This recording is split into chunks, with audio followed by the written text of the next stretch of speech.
Good evening. Tonight I'm opening the door to something heavier than most bedtime stories dare to carry. I'm telling the long, bruised, unfinished history of depression, from the bolted wards of old institutions to the rise of Prozac and the never-settled struggle to name, manage, and control the human mind. Forget the polished movie versions. This isn't a neat fable with a clean diagnosis, a single villain, and a cure that arrives right on cue. This is a record of competing explanations, harsh treatments, and quiet bargains about power. In earlier centuries, being called melancholic or mad often meant being stripped of choice and voice and placed somewhere your own testimony no longer mattered. Your first night behind those doors was not rest. It was a test. If this is the kind of content you like, dark, detailed, and historically honest, go ahead and hit like and subscribe. And in the comments, tell me where you're watching from and what time it is there. I always want to see how far this reaches. Silence your notifications. Take one slow breath. And let me begin. Between the Euphrates and the Nile, under the lowing of sacrificial animals and the dry scratch of reeds pressed into clay, the first long attempts to name the quiet, persistent heaviness in the human heart took form. In Babylonian diagnostic lists, in Egyptian temple healing rites where hands smelled of myrrh and metal, sorrow was not just emotion. It was evidence of offended gods, of intrusive spirits, of a disruption that announced itself through the body. In Mesopotamia, the handbooks were austere, practical inventories of signs and portents. Priests and physicians learned to read a trembling voice and sleepless nights the way they read fever. The cures were doubled, as if the world itself had two layers. One set aimed at the invisible, rituals, incantations, protections worn close to the skin. The other aimed at the visible, baths, poultices, purgatives, careful watching through the night. A patient might be washed, an amulet bound at the throat, a ritual spoken into darkness, and then by dawn, a medicine administered with the same seriousness as a prayer. Even then, care was logistics. Herbs had to be found, measured, and rationed. Someone had to sit with the suffering person while the courtyard quieted. Scarcity had to be managed. Attention had to be allocated. Sorrow already had a public cost. Egypt, too, preserved long laments with structure and authority. In papyri of prescriptions, remedies dating back to the 2nd millennium BCE, you can see the blend. Material mixtures alongside supernatural appeals. Priests and physicians worked in the same rooms. Prayers were written like prescriptions. A king's lament could be both poetry and policy, but ordinary people also lamented with words that were meant to do something. Name the condition, give it shape, make it tractable. In the ancient Near East, persistent sadness was not merely endured, it was administered. The Greeks arrived later with a different emphasis. The body could be read without immediately blaming a demon. They didn't dismiss gods. They simply placed another language beside the hymns, a language of balance and imbalance, of fluids and temperaments. In the 5th and 4th centuries BCE, the texts gathered under the name of Hippocrates, shadowy, layered, debated, leaned away from pure supernatural explanation. Melancholy, melena chole, black bile. The phrase became a compact emblem for a theory that could be written in a treatise and taught to students. In the humoral world, 4 fluids, blood, phlegm, yellow bile, black bile, governed temperament and health. Too much black bile was said to make a person melancholic, cold, dry, inward. The idea was simple, and because it was simple, it spread. It could explain personalities, illnesses, even moral qualities as if they were mixtures in a vessel. A man who lived in protracted sadness, brooding, anorexic, sleepless with worry, could be labeled melancholic, and the label carried implication, a type of body, a type of soul, a type of fate. It wasn't only physicians who noticed the pattern. Philosophers and poets painted it with social meaning. Aristotle, at least in the fragment attributed to him in the Problemata, observed that many who were considered great in intellect or achievement carried a melancholic cast. The melancholic could be shunned and admired at once, withdrawn, penetrating, close to genius and close to ruin. Plato offered metaphors of divided souls, a charioteer trying to restrain unruly horses, making room for the idea that inner imbalance could be moral failing as much as physical condition. Across lyric poetry and court medicine, melancholia became temperament and talent, halo and warning sign, a strange mixture of reverence and suspicion. Clinical observation deepened the theory without overthrowing it. Areteus of Cappadocia, writing in the 1st or 2nd century CE, left one of the earliest careful descriptions of melancholia as a disease rather than a poetic mood. He described not merely sadness, but a syndrome, persistent fear, fixed false beliefs, refusal of food, sleeplessness, morbid silence, sometimes suicidal thought. For him, melancholia was not a character defect, it was a disease of the brain, one that might harden into mania if ignored. And his remedies, like so many across this history, mixed the gentle with the brutal. Diet, warm baths, exercise, then bloodletting and purgatives designed to rebalance what was presumed out of balance. The physician's day in that distant era was filled with practical constraints, ordering the right purgative, timing a bleed so the patient wouldn't faint, relying on attendants to keep a frightened person steady when fear turned to resistance. Treatment was philosophy with hands. It was applied to fragile lives. Galen of Pergamon, writing in the 2nd century CE, would build the humoral system into an architecture that lasted more than 1,000 years. He placed temperaments into organs and qualities, melancholic cold and dry, choleric hot and dry, sanguine warm and moist, phlegmatic cold and moist. He refined diagnostics, pulse, fevers, the color and smell of excretions, and insisted disease was individualized. The same condition in two bodies might require different management based on age, sex, season, constitution. Even then, medicine was not just ideas, it was supply. Wealthy households could afford complex regimens, travel to baths, imported substances. Peasants relied on local herbs and whatever prayer their neighbors offered. The theory traveled widely, access did not. Across antiquity, humoral ideas met other traditions that by different routes reached similar conclusions. Persistent sadness is not simply feeling. It is a state to be mapped and managed.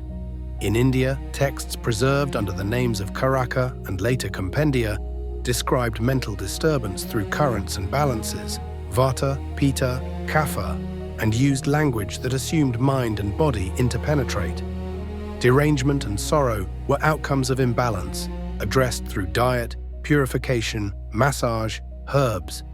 Buddhist sutras, cataloging suffering without flinching, offered a different kind of frame. Sorrow is part of human life, and it can be met with discipline, counsel, and practice. In China, medical canons associated with the Yellow Emperor linked emotion and organ in an internal logic that made clinical sense on its own terms. Joy and worry, anger and fear, disturbances of qi in heart, liver, spleen, lungs, kidneys. Sorrow often appeared as stagnation, a sluggishness calling for movement, acupuncture, herbs, careful ordering of diet and daily rhythm. Different languages, similar impulse. Name it, locate it, treat it. This blending of sacred and scientific continued through late antiquity and into the medieval world, even as Christianity, Judaism, and later Islam reframed the problem inside their theologies. In the Christian deserts, certain monks named a spiritual illness that sounds painfully familiar: acedia, the noonday demon. Evagrius Ponticus in the 4th century and John Cassian after him described a creeping listlessness that made prayer meaningless and the day hollow. It was not simply laziness. It was a spiritual and psychological state, a deadening of the will. The response was structured: labor, prayer, counsel, shepherding the afflicted back into routines as if tending a fragile flock. That seed, the idea that routine and occupation can heal, would echo later in asylum reforms centuries down the line. Meanwhile, across the Islamic world, a different continuity and innovation took hold. From the 8th century onward, translation and scholarship gathered like a storm around Baghdad. Greek texts were rendered into Arabic with meticulous care. Physicians such as Hunayn ibn Ishaq and others carried Galen and Hippocrates forward into a new language and a new institutional setting. From that stream came clinicians like Al-Razi, Rhazes, practicing in Ray near modern Tehran, writing treatises rich with observation and a practiced skepticism toward easy supernatural claims. His method was practical: listen, record, test. He distinguished mania from melancholia and recommended not only drugs and bloodletting, but also music and conversation. Humane care mattered: clean wards, good food, occupation, attention. The soul's illness had remedies in the world. I'm the Forbidden Dispensary, and I'm going to keep walking you forward through this. Through institutions built like machines for care and control, through checklists and chemicals, through power struggles disguised as treatment, piece by piece. Avicenna, Ibn Sina, stepped into that same river of learning and made it wide enough to carry whole continents. Around 1025, he completed Al-Qanun fi al-Tib, the Canon of Medicine, a text that would become a standard reference not only across the Islamic world, but through translation across Europe as well. He discussed melancholia and mania with a clinical seriousness that feels almost modern in its insistence on course, triggers, and management. His recommendations were not mystical gestures, they were plans. Diet and regimen, baths and aromatics, counsel that we would now call psychological, and an attention to the environment that reads like a blueprint for care. When to purge, how to calm agitation, what kind of music steadies the mind, how a room should be arranged so a fragile temperament is not constantly provoked. This was medicine as design. That design mattered because the Islamic world did not only theorize care, it built it. From the 9th century onward, cities such as Baghdad, Damascus, Cairo, and Cordoba developed hospitals, bimaristans, that were large, organized, and, in their own way, visionary. Often funded through Waqf endowments, these institutions employed salaried physicians, pharmacists, attendants. They distributed medicines, administered baths, used music to soothe, arranged forms of occupation. They kept records, they trained apprentices. They experimented with therapies inside a stable institutional structure. In logistical terms, they were public health enterprises long before the phrase existed. The Bimaristan was an organizational answer to a social question. What does a city do with the ill? Not only the feverish body, but the disturbed mind. And because that question is never just medical, the Bimaristan was also an answer about public responsibility, civic pride and control. In Europe, the story branched, less continuous than people like to pretend, but never wholly disconnected. Monastic hospitals and charitable foundations offered care framed as both moral and medical. The Hôtel Dieu in Paris, ancient in origin and enormous in practice, kept alive the idea that sickness required organized response. Pilgrimage shrines, relics, confession. These were remedies in a world where sin and suffering shared a vocabulary. Yet Europe was also, quietly, absorbing clinical knowledge from elsewhere. Across Spain and Sicily, through the trade routes and the political frictions of the Mediterranean, translations moved. Constantine the African at Monte Cassino, and later the translators of Toledo, Gerard of Cremona among them, brought Arabic and Greek medical texts into Latin during the 11th and 12th centuries. The school of Salerno taught a practical medicine that blended Greek humors, Arabic pharmacology, and local folk methods. Medieval Europe could be penitential and pragmatic in the same breath. In one room, a weeping novice was counseled with scripture and penance. In another, a surgeon purged and bled. Demon and bile coexisted. Prayer and purge shared the same corridor. The church's language had power. Despair could be named as sin, as a test, as temptation. But the church also had infrastructure, rules, hospices, charitable endowments that could allocate beds, food, attendance to the poor and the ill. Early legal frameworks, inconsistent and local, began in some places to formalize incapacity. Guardians appointed for those deemed unable to manage property. Lands administered for them. Distinctions were never clean. Medicine and morality braided together, and that braid would tighten, not loosen, as Europe moved toward the modern era. By the Renaissance, humoral scaffolding remained, but its temple grew crowded with new instruments and a new speed of ideas. The printing press did not just spread knowledge, it standardized language. Paper thin as a reed could carry a physician's classification across borders, could make a private observation into public doctrine. In 1621, Robert Burton, an Oxford don with too many sleepless nights and too many books, published The Anatomy of Melancholy, an immense, almost comic, almost sacred compilation. Burton's melancholy was everywhere. A medical condition, a moral state, an intellectual temperament, a cultural disease. He quoted Galen, Plato, and Shakespeare without blinking. The book mattered not only because it reassured readers that their heaviness had a name, but because it offered a map, types of melancholy, causes, and a bewildering catalogue of cures. Printing meant melancholy was no longer only the province of learned physicians. It entered parlors. It became something the reading public could recognize in themselves, diagnose in others, debate over dinner. Meanwhile, anatomy and experiment were changing what it meant to know the body. William Harvey's demonstration of blood circulation in 1628 quietly undermined the older humoral imagination. If blood moved in a system, dynamic and continuous, might the body's balances be understood differently as well? Paracelsus, the roving Swiss physician who openly challenged Galen, insisted on chemical causes and chemical remedies. The iatrochemical movement he inspired suggested the body might be altered by minerals and compounds, not merely by diet and cupping. Intervention shifted. A physician could imagine control not just through balancing, but through chemical manipulation. The future was being seeded, medicine as alteration, not merely restoration. By the later 17th and 18th centuries, observation hardened into method. Thomas Sydenham in England insisted on bedside description. Thomas Willis centered the nervous system in temperament and behavior, writing as if the brain itself were the stage on which melancholy performed. Disease classification, nosology, became an obsession. William Cullen in Edinburgh built taxonomies that influenced teaching across Britain. In France, François Boissier de Sauvage produced his own system, borrowing the orderly impulse of Linnaean classification. These names and lists were not academic decoration.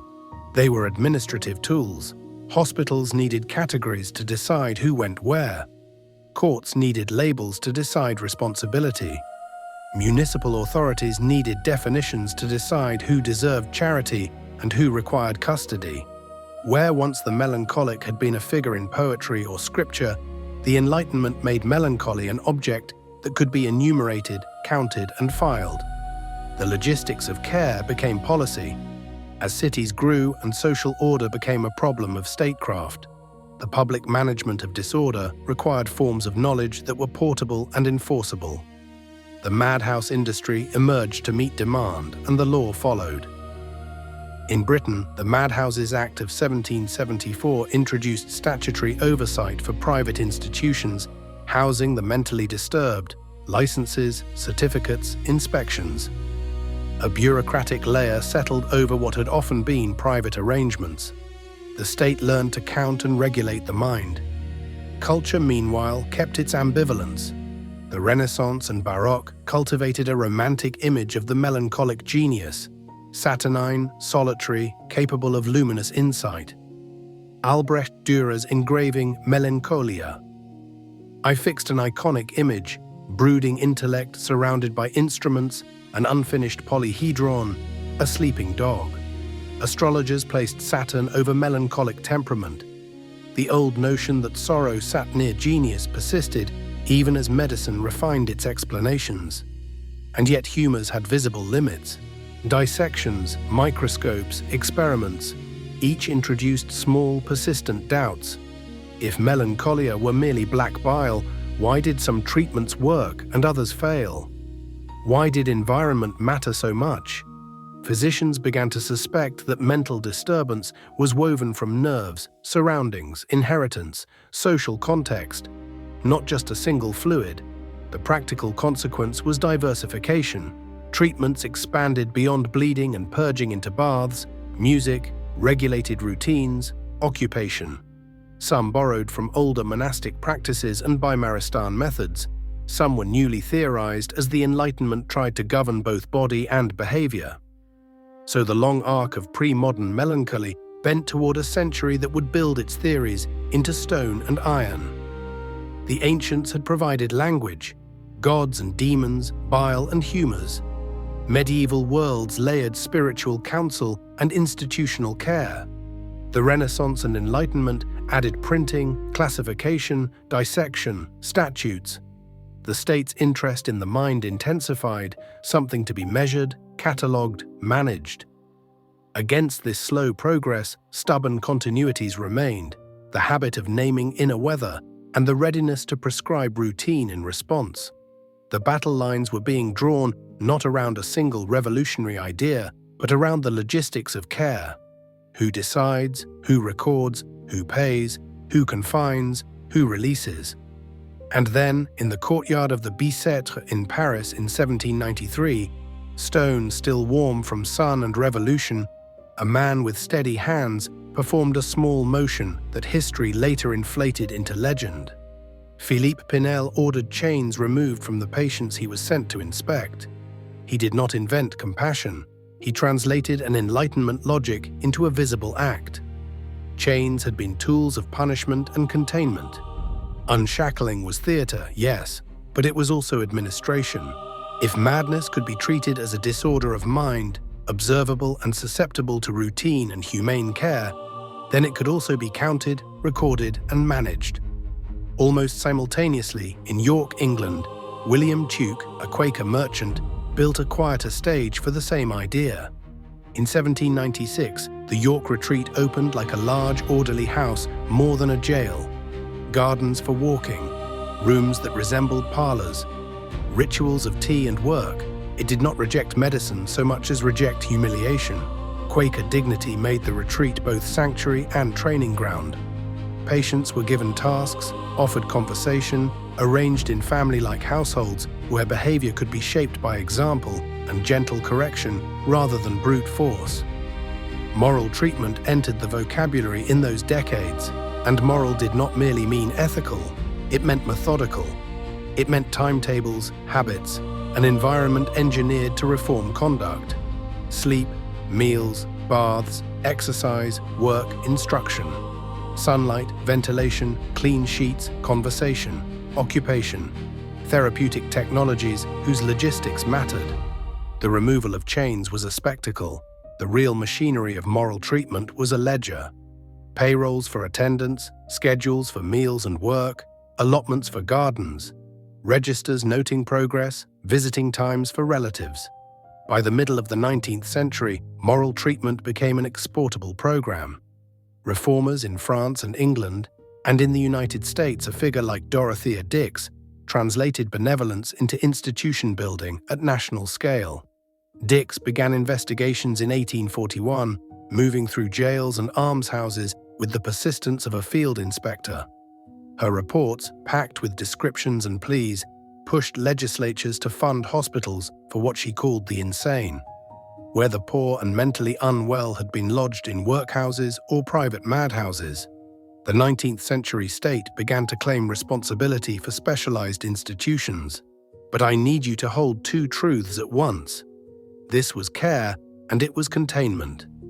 Sanctuary and custody often occupied the same building, sometimes the same bed. John Connolly understood something Pinel's legend sometimes hides. If you remove chains, you have to replace them with something. In 1839, as superintendent at Hanwell Asylum near London, Connolly abolished mechanical restraint. The headlines remembered the humanity. The institution remembered the workload. Non-restraint did not mean freedom. It meant discipline through supervision. More attendance, better training, tighter routines, careful documentation, architecture used as management. Chains had been crude. Non-restraint demanded staffing levels, payrolls, and a steady hand on procedure. It demanded that sentiment be converted into budget lines. And that, in the 19th century, is where the story thickens. Because the asylum did not become the emblem of mental health care simply because reformers were kind. It became an emblem because it was administrable. It was a system. In Britain, successive county asylums acts and lunacy acts pushed counties to build institutions and standardize certification, inspection, and record-keeping. In the United States, the same managerial spirit appeared in a particular style of building. Thomas Story Kirkbride, physician and architect of policy by another name, proposed an asylum plan in the mid-1800s that turned moral treatment into a floor plan. A good asylum would be long and grand, with staggered wings to maximize sunlight and airflow. It would sit amid grounds and gardens. Wards would be separated by sex and by perceived severity. Administrative spaces would command the whole, as if the building itself were a brain. The logic was clinical. Environment shapes mind. The logic was political. Architecture makes segregation and surveillance efficient. Across America, state hospitals rose like small cities. Worcester State Hospital in Massachusetts, the Hartford Retreat. Danvers, Kirkbride-style buildings multiplied, big enough to become landmarks and, in some towns, the largest employer. Inside them were farms, workshops, bakeries, laundries. The asylum ran as an economy. Patient labor could feed kitchens and keep linens clean. Attendants, matrons, clerks drew salaries. Superintendents balanced ideals against county budgets and reputational risk. The institution's daily life was a math problem. Beds, meals, staff shifts, incident logs, restraint reports, admission and discharge registers. Scale matters here. Industrialization and urbanization changed families. In crowded cities, fewer households could absorb the long-term care of a person who was melancholic, delusional, or simply unmanageable. Poor relief systems were overstretched. Tenements were tight. Factory time did not allow the slow, watchful labor of caring for a suffering adult. Private affliction became public problem, and the asylum presented itself as the solution, a place that could hold the burden. So asylums multiplied, and with them came a professional class, psychiatric physicians, attendants, matrons, clerks, who turned emotion into entries in a ledger. By mid-century, there were thousands of beds. By the century's end, tens of thousands. Registers recorded admissions, diagnoses, causes, outcomes. The business of sorrow became a bureaucracy. This growth was never neutral. The categories of who belonged inside carried the social prejudices of the era. Gender and class shaped admission like invisible hands on the scale. Women were often admitted for forms of distress that elsewhere might have been treated as domestic conflict, moral deviation, or rebellion against patriarchal authority. Melancholy after childbirth. Hysteria. Refusal of marital sex, eccentricity, anger, grief that didn't quiet fast enough. A husband's petition, a physician's certificate, a magistrate's signature. Those could combine into months or years of confinement. The language of fragile nerves gave doctors a medical cloak for social control. Class intersected with gender in the most practical way. Money bought privacy. Middle and upper class women might be placed in private retreats that promised discretion and gentler care. Poorer women went to county asylums where reform rhetoric collided with overcrowded wards and understaffed kitchens. The same diagnosis could mean a parlor-like room in one setting, a packed dormitory in another. Treatment was stratified. Legal frameworks codified the inequalities. Lunacy commissions and court procedures offered a veneer of due process. Certificates, reviews, occasional juries. But they also expanded the state's ability to remove people from family life. Guardianship laws, magistrates' powers, and the administrative ease of certifying someone as insane made institutionalization a tool of order. And all the while, asylum superintendents cultivated reputations. Recovery rates were prized. Average lengths of stay became political. Newspapers fed on scandal and miracle alike. The asylum became a theater with competing scripts: compassion, science, public safety, and the quiet disposal of inconvenience. Then, in the late 19th century, another kind of clinician arrived, trained not only in wards but in laboratories, fluent in statistics, determined to make psychiatry into a science like any other. Professionalization did not just change titles, it changed authority. University clinics promised controlled observation. Journals multiplied. Casebooks became datasets.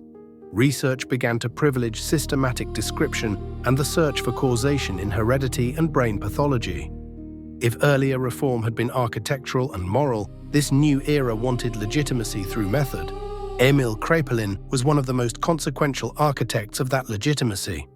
Working in the final decades of the 19th century, Kraepelin argued that mental disorders should be classified not merely by what they looked like today, but by how they unfolded over time, course and outcome. He gathered large numbers of patient histories and watched trajectories across years. He concluded that some illnesses, which he called dementia praecox, tended toward chronic deterioration, while others, manic depressive illness, came in episodes with better prognosis. That shift sounds technical, but it carried administrative force. If an illness was framed as degenerative, long-term institutionalization felt justified, even inevitable. If it was episodic, discharge and community management could be imagined. Diagnosis became prediction, prediction became placement. Kraepelin's nosology was not a neutral taxonomy. It was a tool that helped institutions decide who might be released and who would become a permanent resident.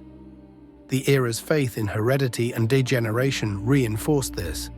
In France, figures like Bénédicte Morel advanced narratives of hereditary decline, mental illness as a mark on bloodlines, a threat to the health of the nation. Francis Galton's work on heredity, combined with the cultural importation of Darwinian thinking into social policy, fed a climate where families were surveyed, pedigrees drawn, asylum statistics used as evidence of inherited taint. Numbers became arguments, yet melancholia resisted being pinned down. The term was ancient, elastic, used for temperament, existential mood, symptom, syndrome. 19th century clinicians inherited a lexicon loaded with humors and poets and repurposed it inside new systems.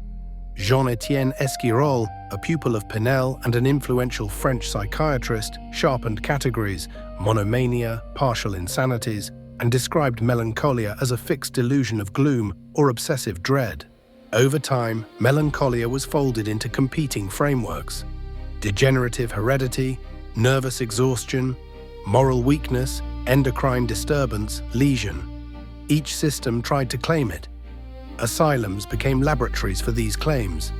Superintendents collected casebooks, recorded family histories, charted symptoms, managed budgets, and always kept the wards running. The statistical turn mattered because it gave psychiatry a new voice of authority. Aggregated data offered a scientific tone against older impressionistic accounts. Prognostic categories hardened. Melancholia could be framed as a mood disorder with suicide risk, with expected chronicity. That framing then shaped decisions: discharge, supervision, long-term custody. But science travels unevenly. In Paris, Jean-Martin Charcot built a different kind of prestige at the Salpêtrière. Neurology, spectacle, photography, the nervous system as theater. His demonstrations of hysteria, his fascination with lesions and reflexes, drew doctors from across Europe. Among them was a Viennese neurologist named Sigmund Freud, watching how bodily symptoms and inner life intertwined. Pierre Janet took another route, theorizing dissociation and psychological automatisms, ideas that would later feed trauma studies. By the late 19th century, disciplines jostled for explanatory primacy: neuropathology, neurology, psychophysics, emerging psychology. Melancholia sat in the crossfire, claimed by nerves, by heredity, by environment, by moralism. And at the turn of the century, out of that unsettled edge, a different therapeutic imagination started to harden into practice: talk as treatment. The story historians often tell begins with an 1880s case. Josef Breuer and the patient anonymized as Anna O. Bertha Pappenheim. Breuer reported that encouraging her to narrate symptoms and memories, letting associations unfold, allowing buried scenes to surface, brought relief. The talking cure. Freud took the method and built a theory that would rewrite how millions understood sadness. Neurosis and chronic distress were not only lesions. They were conflicts, unconscious, repressed, disguised. In 1917, Freud's essay, Mourning and Melancholia, explicitly contrasted ordinary grief with melancholia, which he framed as pathological. The lost object is internalized, then turned into a hostile inner judge attacking the self. Melancholia, in this account, was not simply sorrow. It was a crisis of the self, collapsed self-regard, self-reproach that could not be soothed by ritual. The Asylums timetable met a rival timetable: sessions, associations, interpretations. The couch became as symbolic as any ward or garden. Talk therapy demanded privacy, quiet, a schedule, and a trained listener who could hold patterns across years. It was intimate, slow, expensive. At first, it belonged mostly to the urban middle class who could afford weekly sessions. But the language escaped the room. Repression, transference, unconscious. These words leaked into novels and newspapers and dinner conversation. And suddenly, childhood became a public explanation for adult sorrow. Psychoanalysis did not remain one doctrine. It splintered and evolved.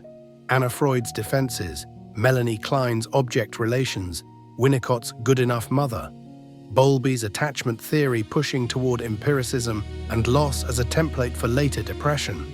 Melancholia could be framed as failure to mourn, disrupted attachment, defensive structure formed early. And still the older institutional world did not vanish. The 19th century asylum, its buildings, budgets, legal powers, remained. Some hospitals added outpatient psychotherapy, training institutes, analytic departments.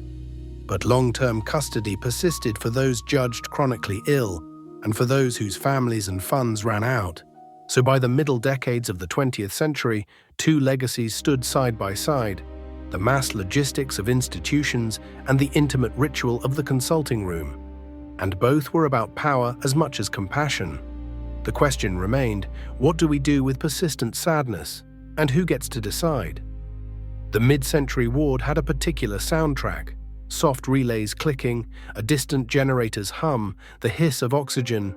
Footsteps measured the way you measure time when you are responsible for bodies that might stop breathing if you look away at the wrong moment. Hospitals were no longer only places of routine and talk. They were workshops of intervention. The mind, for a period, was treated less like a story to be understood and more like a mechanism to be reset.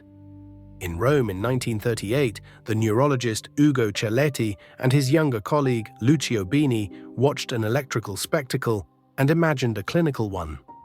The story later told that Celletti saw pigs convulsing in a slaughterhouse and recognized a possibility is part myth and part allegory. But what followed was real engineering. They discovered that a carefully delivered current could induce a generalized seizure, and that for some patients, the seizure was followed by a shift so sudden it looked like a miracle. The mute speaking, the suicidal quieting, the catatonic rising. They called it electroconvulsive therapy. Within a few years, ECT traveled fast: London, New York, Buenos Aires, becoming a standard tool in psychiatric hospitals. The early procedure was physical and blunt: electrodes at the temples or across the scalp, a switch thrown. A seizure, brief, violent, undeniable. In the earliest years, it was brutal to witness, muscle-racking, sometimes injurious. Later, medicine refined it. General anesthesia, muscle relaxants. The convulsion softened into something mostly invisible, the body no longer thrashing while the brain did its stormy work. The rationale was not molecular, it was pattern and analogy. Some patients seemed to improve after fever or infection. Perhaps a seizure could interrupt the malignant inertia of depression. Break a loop, reset a circuit. The result, in certain severe cases, was astonishing. In catatonia or life-threatening depressive stupor, when eating, drinking, rising had stopped, ECT could produce improvement fast enough to save lives. That speed guaranteed it a stubborn longevity. Decades of critique would never erase the simple fact that for some people, ECT works when almost nothing else does. At the same table of ideas, other bodily logics were being served. In Vienna in the late 1920s, Manfred Sackel introduced insulin coma therapy. The method was seductively straightforward in its cruelty. Administer large doses of insulin until the patient collapsed into a hypoglycemic coma, then revive them with glucose. Repeat daily for weeks. The ward choreography required skill and nerve. Nurses watching breathing through long nights. Glucose at the bedside like a promise. Sometimes blindfolds to protect the eyes. A routine of deliberate crisis and controlled rescue. Reports were initially enthusiastic. Sackel and his admirers wrote of dramatic recoveries, agitation quieted, withdrawal softened, faces brightening. But the cost was real. Deaths, neurological after-effects, and the lingering unease of inducing metabolic catastrophe as therapy. Insulin coma treatment, like ECT, belonged to a moment of faith that mental disorder was a physical state susceptible to direct manipulation. If you could control electricity or metabolism, you might reclaim the mind. Then came the knife. Psychosurgery was the most extreme expression of that faith, the attempt to partition the self by cutting its pathways. In 1935, the Portuguese neurologist Antonio Egas Moniz published accounts of a procedure that severed connections between frontal lobes and deeper structures, the prefrontal leucotomy. Moniz argued that by interrupting certain white matter tracts, one could subdue relentless anxiety, extreme agitation, obsessive ideation. The technique spread with speed and hunger. Surgeons across Europe and the United States modified it, performed it in asylums and university hospitals. Moniz received the Nobel Prize in 1949, one of the most contested honors in modern psychiatric history.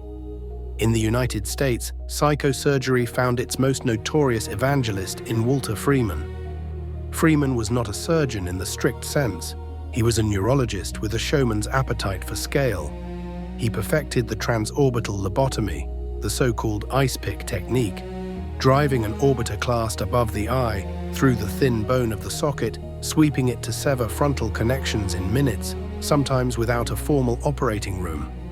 Freeman traveled state to state, performing lobotomies with minimal support, sometimes smiling and smoking as if he were demonstrating a new household appliance.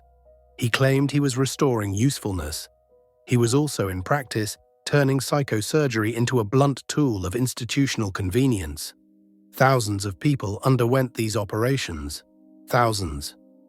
The numbers turned a rare neurosurgical curiosity into a widely available mechanism for social control.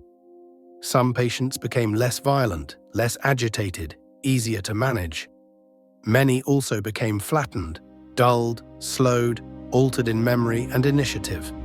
Calm became indistinguishable from damaged. The story of Rosemary Kennedy, sister to John and Robert, lobotomized and left permanently impaired, became a symbol of medical hubris and the private desperation behind public respectability. Electricity, insulin shock, psychosurgery. Each belonged to a mid-century belief in visible mastery. If the brain was a machine, then misfiring circuits could be corrected physically.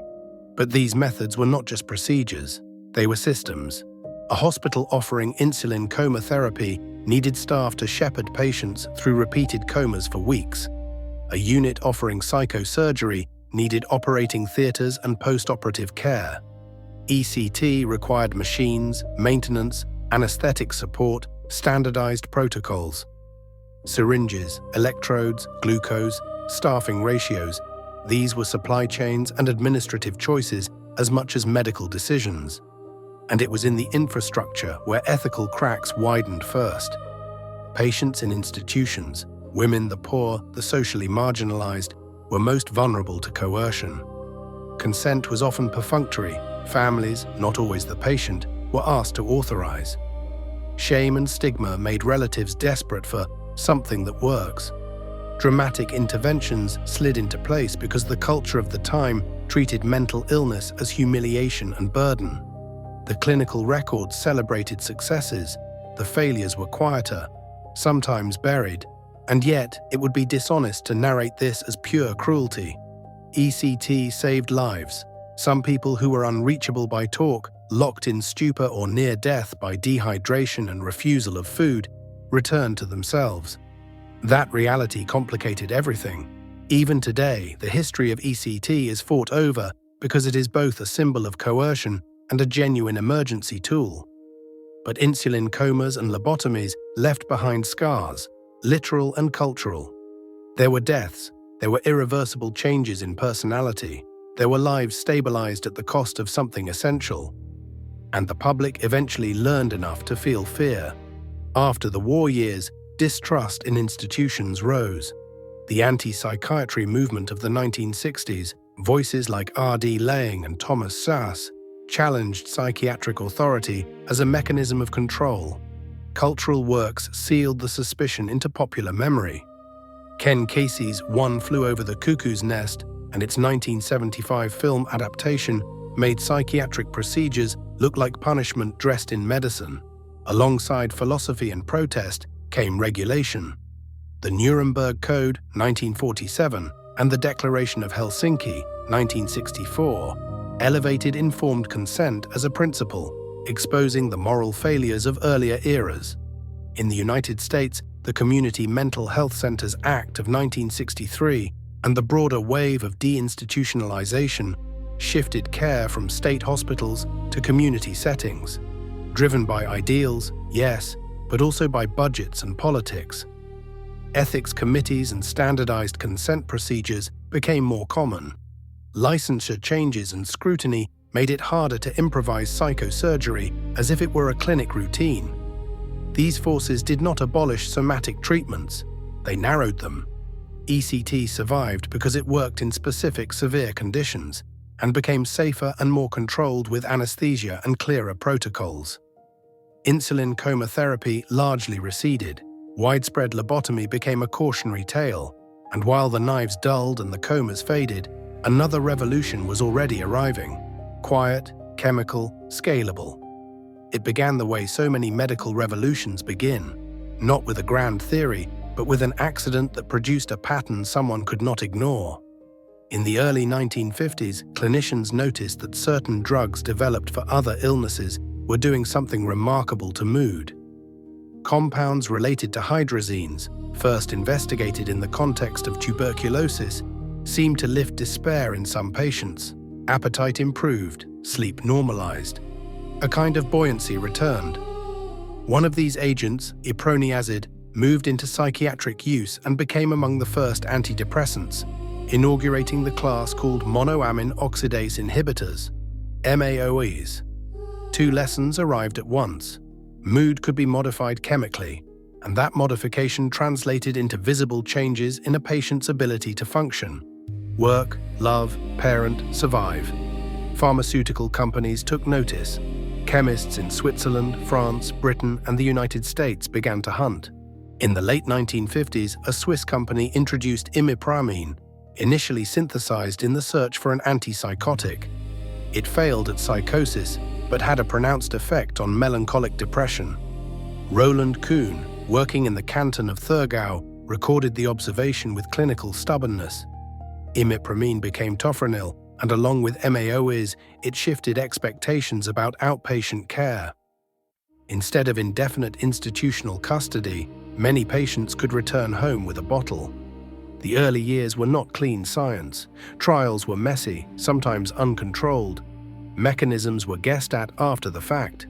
But a story began to coalesce. The drugs that improved mood altered monoamines, serotonin, norepinephrine, dopamine. In 1965, Joseph Schildkraut articulated a catecholamine hypothesis. Others, like Alec Coppen, explored serotonin's role. The simplicity of the idea, chemical dysregulation producing depressive symptoms, was irresistible. It offered a mechanistic language that could be tested, marketed, regulated, and the practical consequences were immense. For the first time, pharmaceutical distribution, not hospital beds, became the dominant vector of psychiatric care. Pills could be manufactured, bottled, shipped. They could be prescribed by general practitioners, dispensed in neighborhood pharmacies, reimbursed by insurers. Wards could empty, budgets could shift. Psychiatrists began to share the front line with family doctors. For many people, that shift was emancipation. For others, it was a new dependency on supply chains, on compliance, on access, on the will of industry. The new drugs carried risks. Iproniazid could be hepatotoxic. MAOIs demanded strict dietary rules to avoid hypertensive crisis. Tricyclic antidepressants were effective, but could be dangerous in overdose and carried anticholinergic and cardiac side effects. Still, compared to lobotomy or daily insulin comas, pills felt humane, manageable, reversible, modern, and they supported a narrative that would reshape stigma. Depression as biochemical fault rather than moral failure. By the time selective serotonin reuptake inhibitors arrived, the ground had already been prepared. Chemistry had proven it could touch mood. Outpatient life had become the new stage, and the public was hungry for a story that made suffering legible without calling it weakness. Fluoxetine was discovered in the 1970s by teams at Eli Lilly, and in 1987, the US FDA approved it under a name that would become a cultural keyword: Prozac. At first glance, it did not look like a miracle. It was one more molecule, one more entry in the pharmacologic catalog. But its selectivity, its preference for the serotonin transporter, mattered in two ways that reshaped care. Clinically, SSRIs were generally safer in overdose than tricyclics and tended to carry fewer anticholinergic side effects that made older drugs difficult for many older adults or medically fragile patients. Practically, that tolerability widened prescribing. Drugs that felt safer are drugs that travel farther, beyond specialist psychiatry, into primary care, into family practice, into the everyday medical visit where time is short and suffering is common. And culturally, Prozac arrived at a moment when Americans were already debating selfhood, normality, and enhancement. If the mid-century surgeon had tried to change the mind with a scalpel, the late 20th century system learned it could change the mind with a bottle, quietly, daily, at home. Marketing did not invent this shift, but it magnified it and gave it a storyline. Depression was framed as a treatable medical condition, often summarized for public comfort as a chemical imbalance. The phrase was scientifically simplistic and strategically brilliant. It offered an explanation that destigmatized: if your brain chemistry was off, you weren't morally defective, and it offered an obvious solution: correct the imbalance. The result was immediate and ambivalent. For many people, SSRIs meant relief without institutionalization, without the frightening drama of somatic interventions, without the heavy sedations that sometimes dulled rather than healed. For others, the new narrative felt like a reduction, an erasure of grief, poverty, trauma, loneliness, and meaning under the label of neurotransmitters. In the early 1990s, the conversation spilled into mainstream publishing. Peter Kramer's Listening to Prozac, 1993, argued that the medication could alter not only mood, but the shape of personality, toning down reactivity, easing social fear, smoothing the rough edges that people had always assumed were simply who they are. That idea unsettled the boundary between treatment and enhancement. If a drug could make you better than well, what exactly was it restoring? A baseline or an ideal? Elizabeth Wurtzel's memoir, Prozac Nation, 1994, gave the era a different kind of witness: raw, personal, generational. The pill offered relief and simultaneously a new question. If a capsule can change how I feel and how I behave, which version of me is the real one? The pharmacological revolution did not only change symptoms, it changed identity talk. Clinically, SSRIs expanded beyond major depression into a widening ring of diagnoses. panic disorder, obsessive-compulsive disorder, social anxiety, bulimia nervosa. Indications multiplied, prescribing expanded accordingly, and with it, the logistics of modern treatment. Follow-ups measured in weeks, side effects tracked on checklists, dose adjustments, refills, insurance approvals. Primary care became the front line.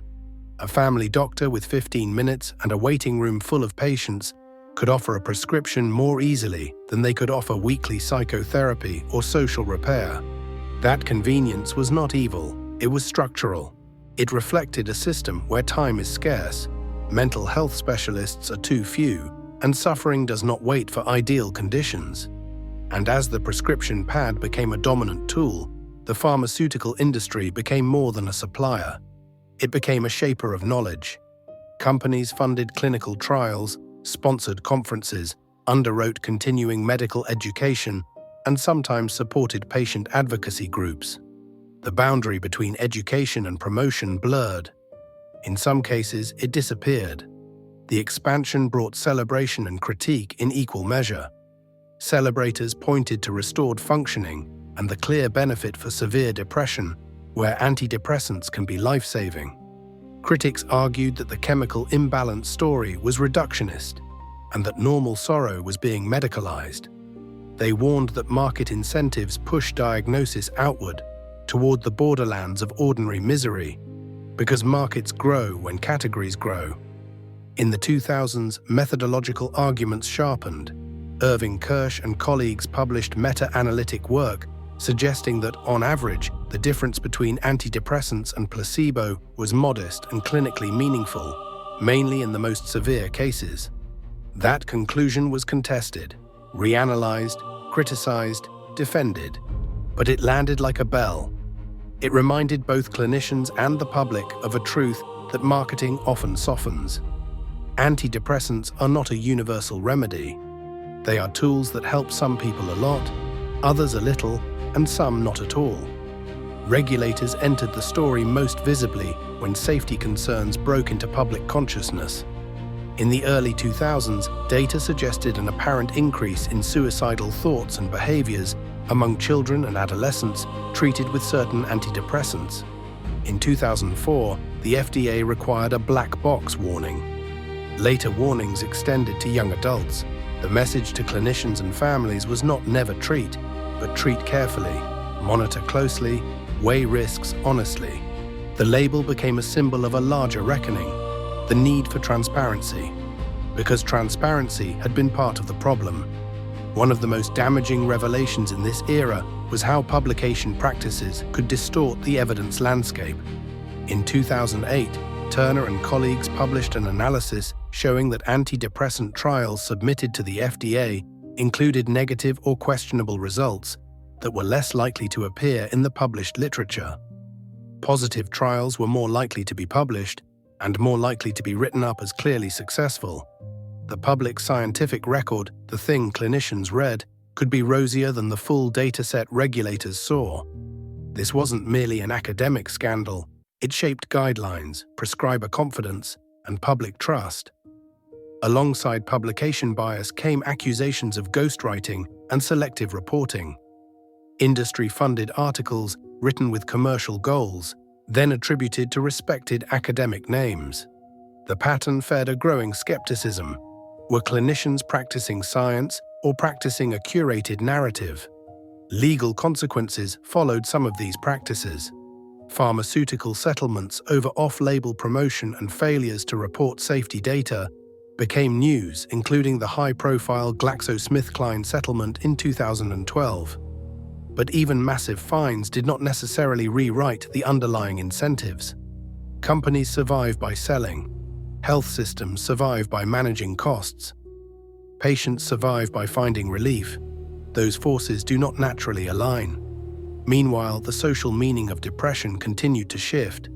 The image of the depressed person as an asylum inmate gave way to the image of someone quietly medicating while holding a job, raising children, paying rent. Stigma changed shape rather than disappearing. In some places it softened, in others it hid behind the expectation of functioning. You could be miserable and still be expected to perform. You could be treated and still be judged. Long-term use increased. Guidelines recommended maintenance for recurrent depression, and many patients stayed on medication for years, sometimes indefinitely. Some did well, others found themselves trapped between fear of relapse and the reality of side effects. Recognition of discontinuation symptoms, withdrawal-like effects when stopping SSRIs abruptly, became more prominent. Tapering guidance improved slowly, under pressure from both research and patient testimony. And all the while, therapy did not vanish. Cognitive behavioral therapy, interpersonal therapy, psychodynamic therapy, and other modalities remained effective for many, and sometimes provided more durable protection against relapse. But therapy requires time, trained providers, and money. Pills require a prescription and a supply chain. The system, American healthcare in particular, often finds supply chains easier to fund than time, so the locus of authority shifted. Family doctors wrote most antidepressant prescriptions. Corporate research agendas shaped which questions were asked. Patients negotiated identity and choice in the shadow of medication histories. The story became less about locked wards and more about access. Who gets treatment? Which kind? Under what economic terms? If there is an irony in the arc from lobotomy to Prozac, it's this. The technologies changed, but the central question did not.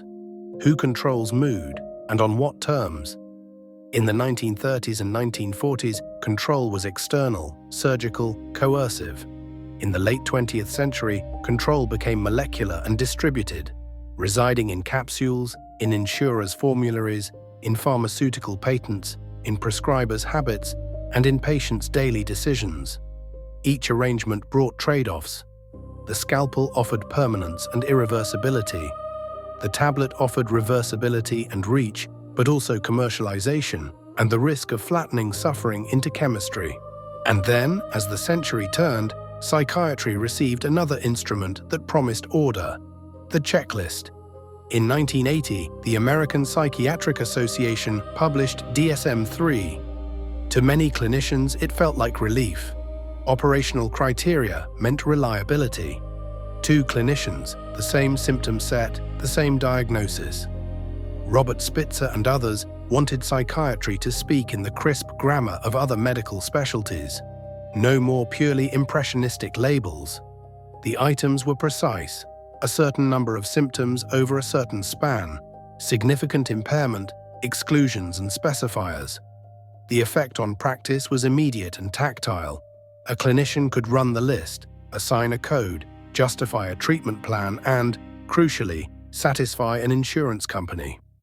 Once diagnosis became standardized, it began to travel beyond the clinic.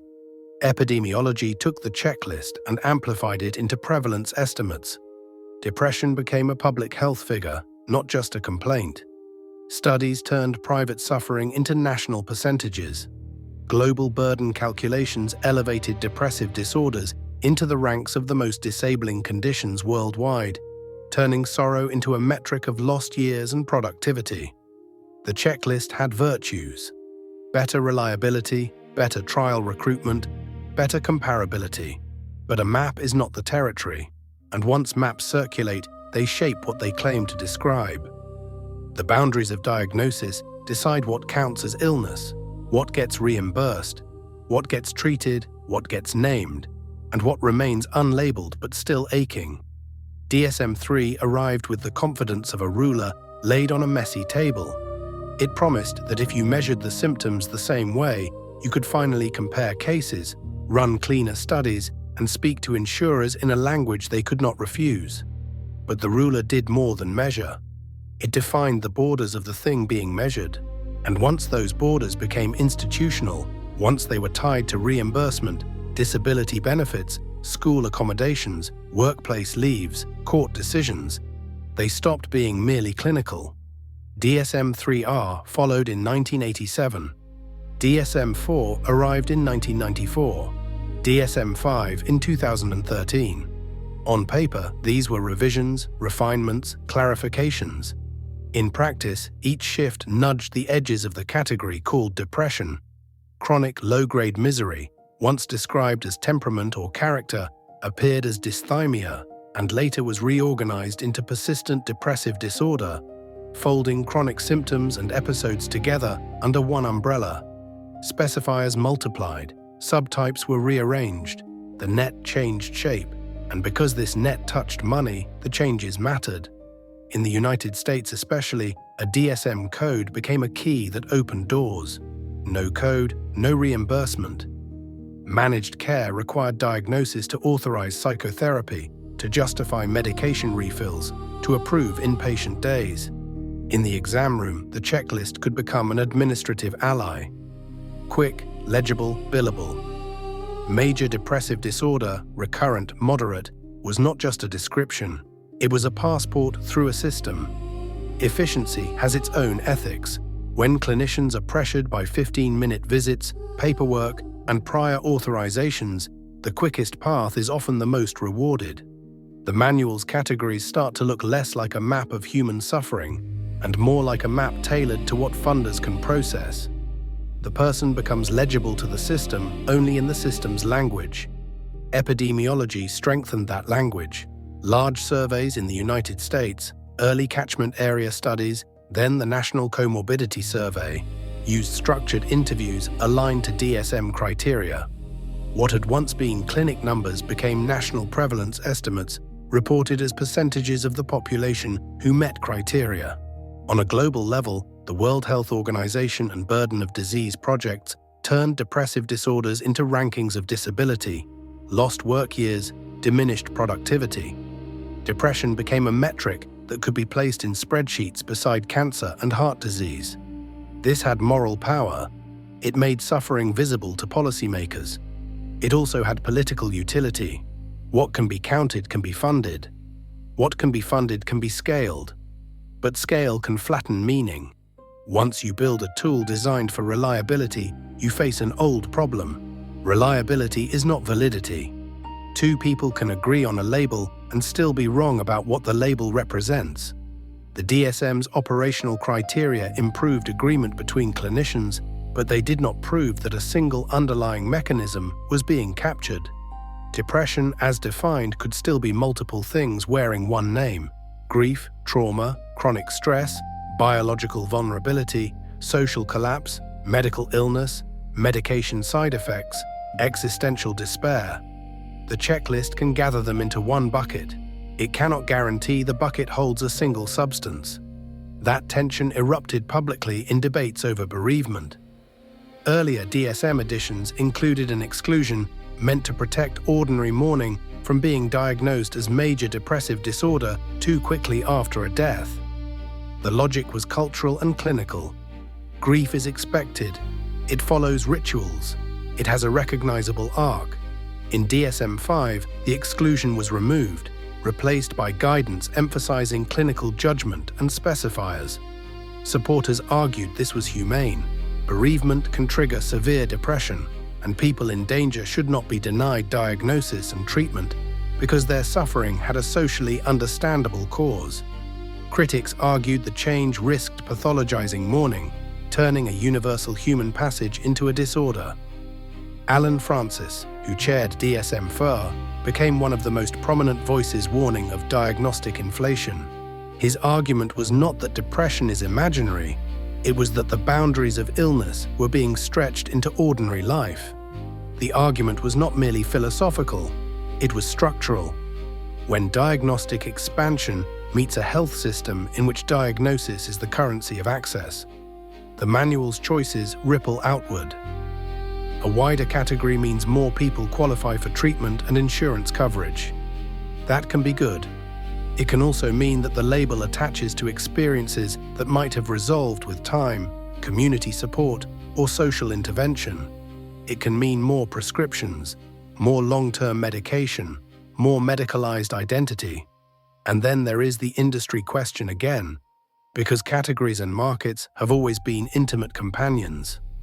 Pharmaceutical companies did not write the DSM, but they benefited from a world in which depression was widely recognized and widely treated. Disease awareness campaigns, often presented as education, encouraged people to self-identify symptoms and seek care. Sometimes this was genuine public health. Sometimes it was market expansion, wearing a public face.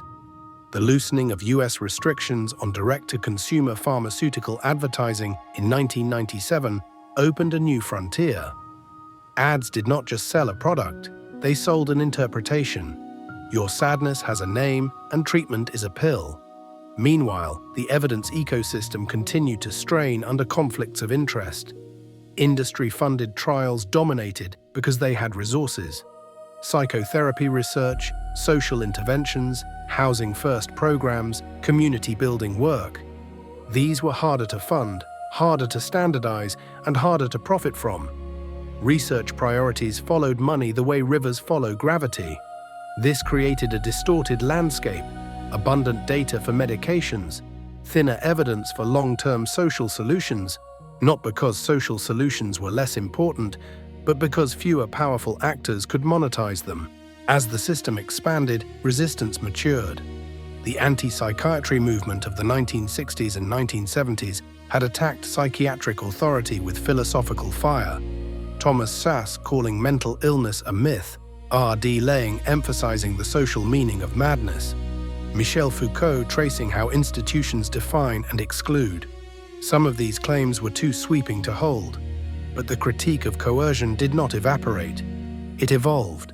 The patient-survivor movement demanded something more concrete than theory: rights, voice, and an end to being treated as objects. In the 1970s and 1980s, organizations formed to insist on humane treatment and autonomy. Judy Chamberlain's On Our Own, 1978, argued that those with lived experience should lead service design and policy, not merely be consulted as afterthoughts. The message was blunt. Psychiatric care had too often been done to people rather than with them. Legal changes reflected the pressure. In the United States, the Supreme Court decision in O'Connor versus Donaldson, 1975, limited indefinite confinement of non-dangerous people who could live safely in the community, reinforcing civil liberties. Other jurisdictions wrestled with the balance between care and freedom through revisions of mental health laws and capacity statutes. Internationally, the UN Convention on the Rights of Persons with Disabilities, 2006, placed a human rights framework over questions of involuntary treatment and discrimination, fueling global debates about supported decision-making versus substituted decision-making. In practice, the result was uneven. Laws can assert rights. They cannot automatically build housing or staff clinics. Deinstitutionalization, without adequate community investment, created new forms of abandonment. In the United States, as state hospitals emptied, emergency rooms, jails, and homeless encampments often became default psychiatric wards. The smell of disinfectant in a locked unit was replaced by the sour air of a holding cell. The least restrictive alternative sometimes became the least resourced. And yet out of activism and policy came real innovations. The recovery movement reframed outcomes away from symptom elimination alone toward meaning, social inclusion, and personal goals. Recovery was not naive cheerfulness, it was political insistence. People can live full lives even with ongoing symptoms, and the system should support that life rather than defining it as failure. Peer support moved from the margins toward mainstream programs. Clubhouse models like Fountain House demonstrated the value of community, employment, and belonging, things no pill can manufacture. These shifts also forced psychiatry to confront a humiliating truth. Even with checklists and decades of research, DSM categories were reliable, but not clearly grounded in biology. Thomas Insel, director of the National Institute of Mental Health from 2002 to 2015, said openly that DSM diagnoses lacked validity as scientific categories. This was not an attack on clinical usefulness. It was an admission that the manual's labels did not map cleanly onto underlying mechanisms. NIMH's Research Domain Criteria (RDoC) initiative attempted to pivot research toward dimensional constructs and biological measures rather than categorical diagnoses. It sounded like the future: circuits, biomarkers, precise targets. But the pivot also revealed a practical problem. You can build an elegant research framework and still fail to deliver a diagnostic blood test, a definitive brain scan, or a clear algorithm for the right treatment for this person. Depression remained stubbornly heterogeneous. The checklist could count it. The lab could not yet fully explain it. Meanwhile, ethical demands became more substantive. Informed consent moved slowly from a signature to a process. Real discussion of risks, benefits, alternatives, and uncertainties. Psychiatric advance directives emerged in some jurisdictions, allowing people to document treatment preferences for times when they might lose capacity. Supported decision-making frameworks tried to replace paternalism with assistance and respect. In crises, acute suicidality, severe psychosis, the dilemmas remained raw. Who decides when someone is in danger? The law offers scaffolding, but ethics is a living argument. And this is where the story refuses tidy resolution. Psychiatry in the late 20th and early 21st century became a negotiation among multiple powers: clinicians, patients, insurers, regulators, pharmaceutical companies, advocacy groups, families. The DSM checklist standardized the language. Epidemiology scaled the numbers.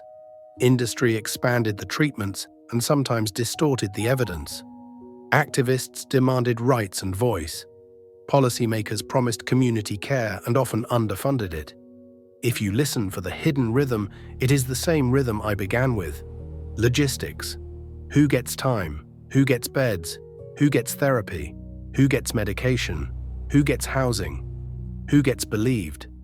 There are places in this history where the ink runs darker, not because the sadness is deeper, but because the category itself was used as a kind of solvent, dissolving a person's credibility until only the institution's story remained. If you want to understand depression as more than a medical condition, you have to watch how diagnosis travels through gender, race, empire, and labor. You have to watch who gets called ill and who gets called difficult, who gets treated and who gets managed. In the late 19th century, women's suffering was often translated into a clinical vocabulary already weighted with cultural assumptions. When women arrived with insomnia, persistent sadness, dread that would not lift, doctors reached for scripts that made female bodies seem inherently unstable, porous, overreactive, governed by reproduction, in need of containment. At the Salpêtrière in Paris, Charcot's theatre of hysteria gave a spectacular medical shape to distress that was frequently social in origin. In American parlors and clinics, Silas Weir Mitchell prescribed the rest cure, a regimen of enforced inactivity and isolation, especially for women labeled exhausted, nervous, and fragile. It was treatment by confinement, delivered with a calm voice and respectable credentials. Charlotte Perkins Gilman, subjected to this approach, turned it into a warning that still chills when you read it. In 1892, she published The Yellow Wallpaper, a story that made misdiagnosis and enforced domestic imprisonment visible as horror. The language mattered. Hysteria could fold restricted lives, economic dependency, sexual double standards, and the suffocation of ambition into a diagnosis that blamed women rather than circumstances. The category did not simply describe distress, it disciplined it, and it recycled. It changed names, it moved from asylum and parlor to outpatient clinic. But the logic, the readiness to medicalize women's anger, grief, and resistance persisted in different costumes. Men bore different scripts, and those scripts also distorted care. Masculine norms made depression both invisible and misrecognized. Stoicism, the expectation to endure, the social punishment for tears. All of this shaped who sought help and what clinicians recorded. Many men's despair was reframed as irritability, aggression, workaholism, substance misuse. Epidemiology often reported women diagnosed with depression at roughly twice the rate of men, while men died by suicide at higher rates. Diagnosis became a porous mirror, reflecting what society allows each gender to admit. If gender shaped the face of depression at home, race and empire shaped its contours across borders.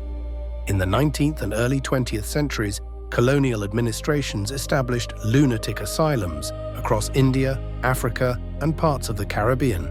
These institutions served multiple functions: care for some, disposal for others, and a means of managing populations colonial authorities found inconvenient. The records from colonial asylums often read like administrative files as much as medical notes. They reveal how diagnosis and confinement braided into governance. Colonial psychiatry did not simply export European categories, it weaponized them. Native distress could be labeled as disorder. Resistance could be framed as pathology. Cultural difference could be treated as defect. The asylum became a tool for sorting bodies in an empire: who belonged where, who was controllable, who needed to be removed. Frantz Fanon, born in Martinique, trained in French psychiatry, and posted in the 1950s to Blida-Joinville Hospital in Algeria, watched how colonial violence seeped into clinical practice. His writing, Black Skin, White Masks, 1952, and The Wretched of the Earth, 1961, refused the idea that psychic suffering under occupation could be reduced to individual pathology. He argued that political power writes itself into the soul. Fanon's work remains a reminder that mental health cannot be fully understood in a world organized by domination. And then there is the sharp, shameful edge of medical racism and eugenics. In the early 20th century, degeneracy narratives combined with hereditarian thinking to justify policies that were not treatment, but erasure. In the United States, the Supreme Court decision Buck versus Bell, 1927, upheld forced sterilization of people labeled feeble-minded. Psychiatry, psychology, and public health became instruments of state rationality. Who deserved to reproduce, who deserved to be restrained, who deserved to be corrected. The language of diagnosis could be used to confer legitimacy on violence. The legacy lingered in distrust, quiet, generational, rational. It lingered in the shadow of the Tuskegee syphilis study, in stories like Henrietta Lacks and unconsented biological exploitation, in persistent gaps in access and quality of care for Black, Indigenous, and other marginalized communities. When a community learns that institutions have harmed them, reluctance is not ignorance, it is memory. At the same time, structural conditions built invisible scaffolding for despair: housing insecurity, unemployment, exposure to violence, environmental toxins. These trace lines into clinics, emergency rooms, and morgues. Depression is not only a private weather system, it is also a social climate, and some people live in harsher climates by design. Now watch the mid-20th century in the United States, because policy there shows how ideals can collapse into logistics. The Community Mental Health Centers Act of 1963 carried a promise: close the huge state hospitals and build community-based services. The plan sounded humane and modern. The implementation was uneven, often underfunded. As state beds disappeared, robust community supports did not always materialize. In many places, jails and emergency rooms became the new psychiatric wards. Homelessness became a kind of involuntary admission category. The institution did not vanish, it relocated. The control did not disappear, it changed form. War forced psychiatry to invent new language. In 1915, Charles S. Myers wrote about shell shock during World War I, describing invisible injuries that shattered bodies without bullets.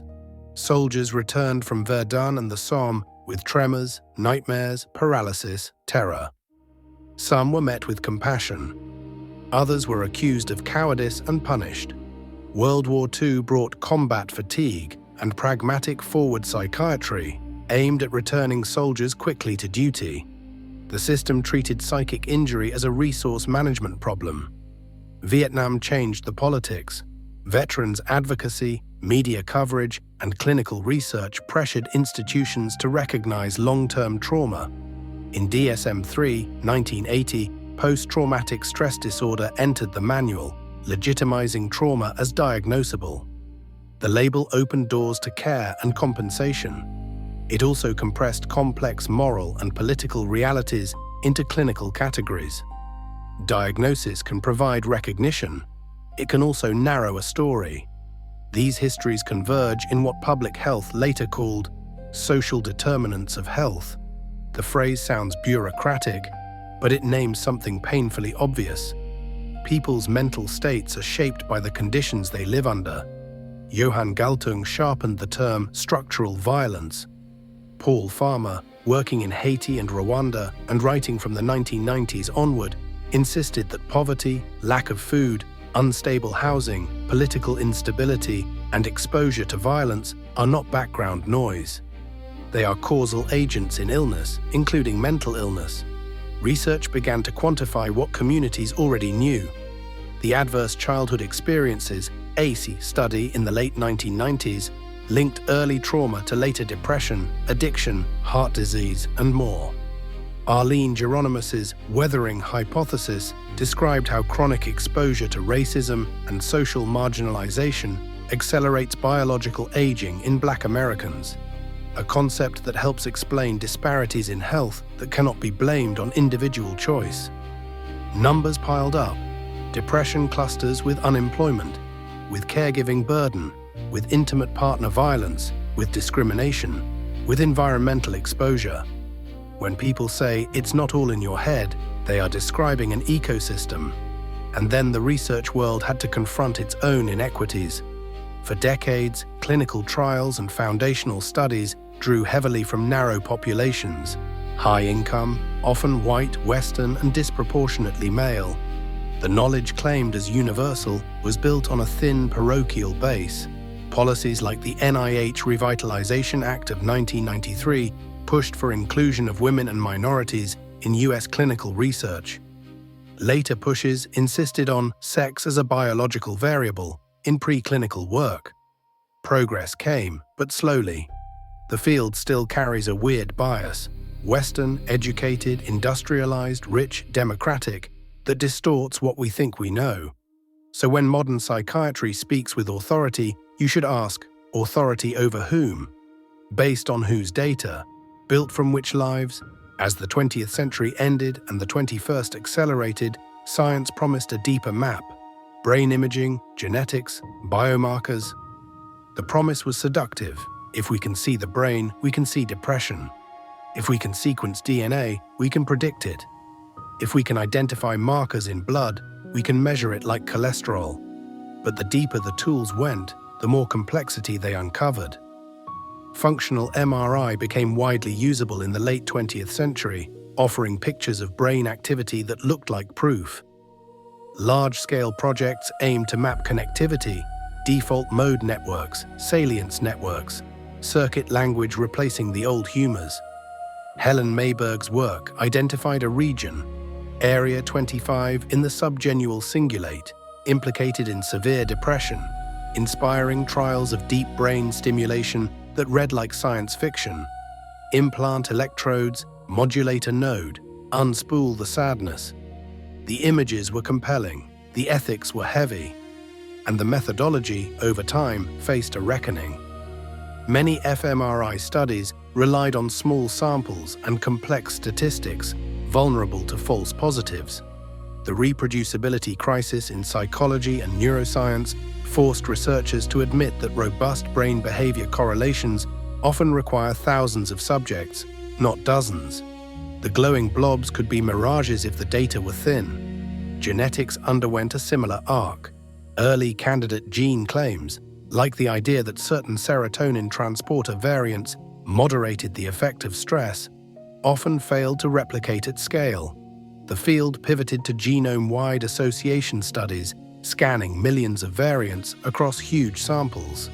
Consortia like the Psychiatric Genomics Consortium assembled datasets in the hundreds of thousands.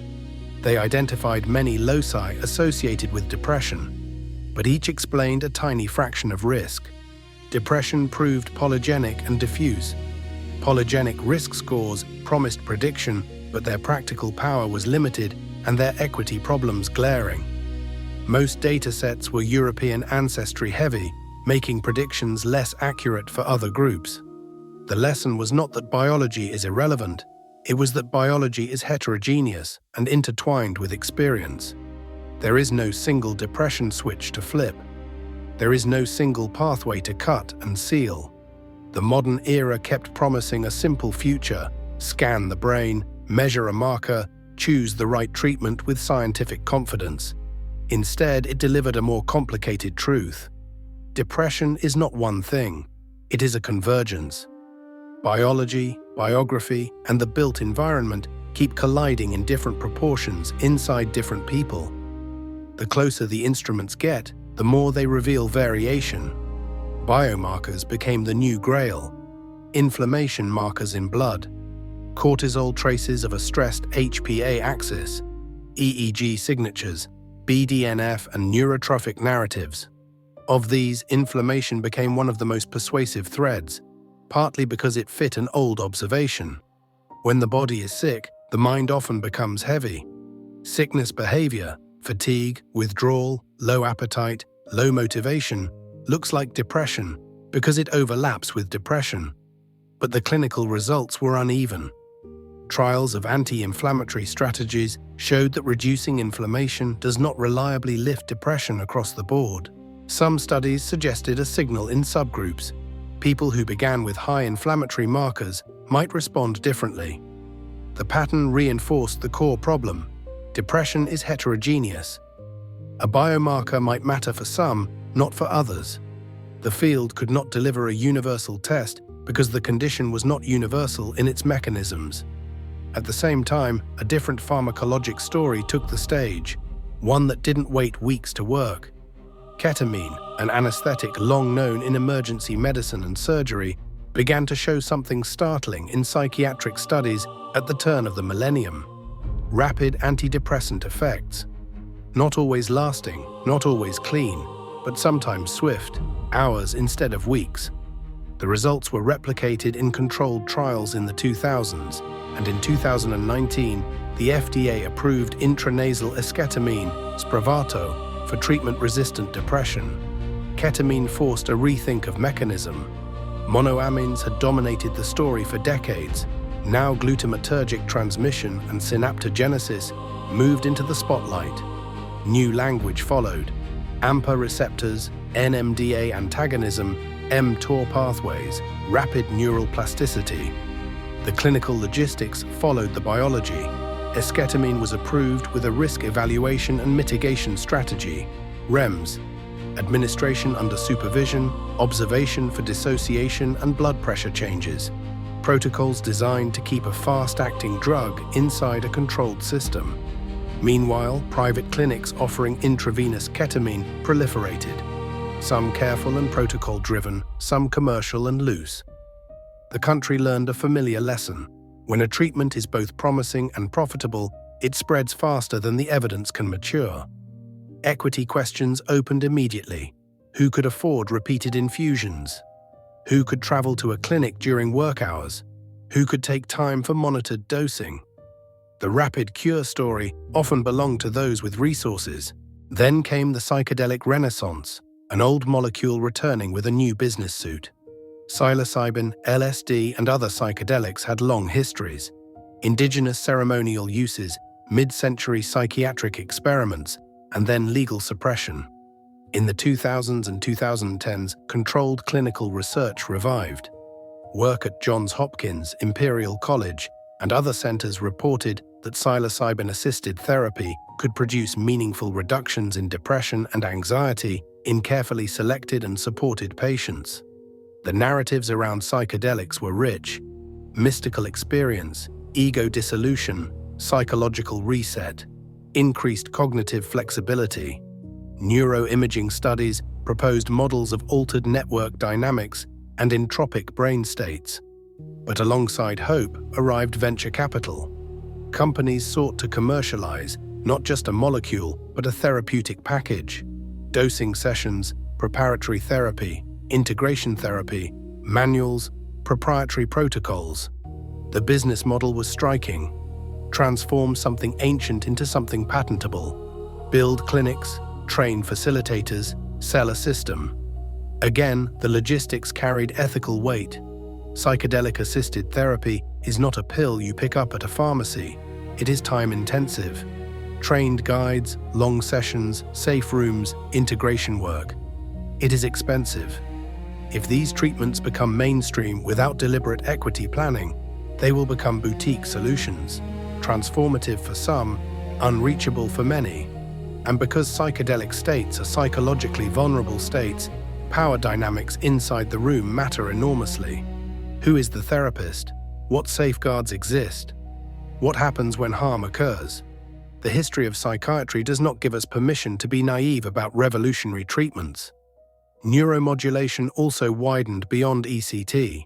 Repetitive transcranial magnetic stimulation, RTMS, cleared by the FDA in 2008 for depression, offered a non-invasive approach. Magnetic pulses applied to the scalp to modulate cortical activity. Protocols diversified, different frequencies, different targets, accelerated schedules. For some patients, RTMS provided relief without systemic side effects. For others, it did little. The field debated optimization. Who responds, what dose, what placement? Which biomarkers might predict outcomes? Once again, the promise was precision. The reality was variation.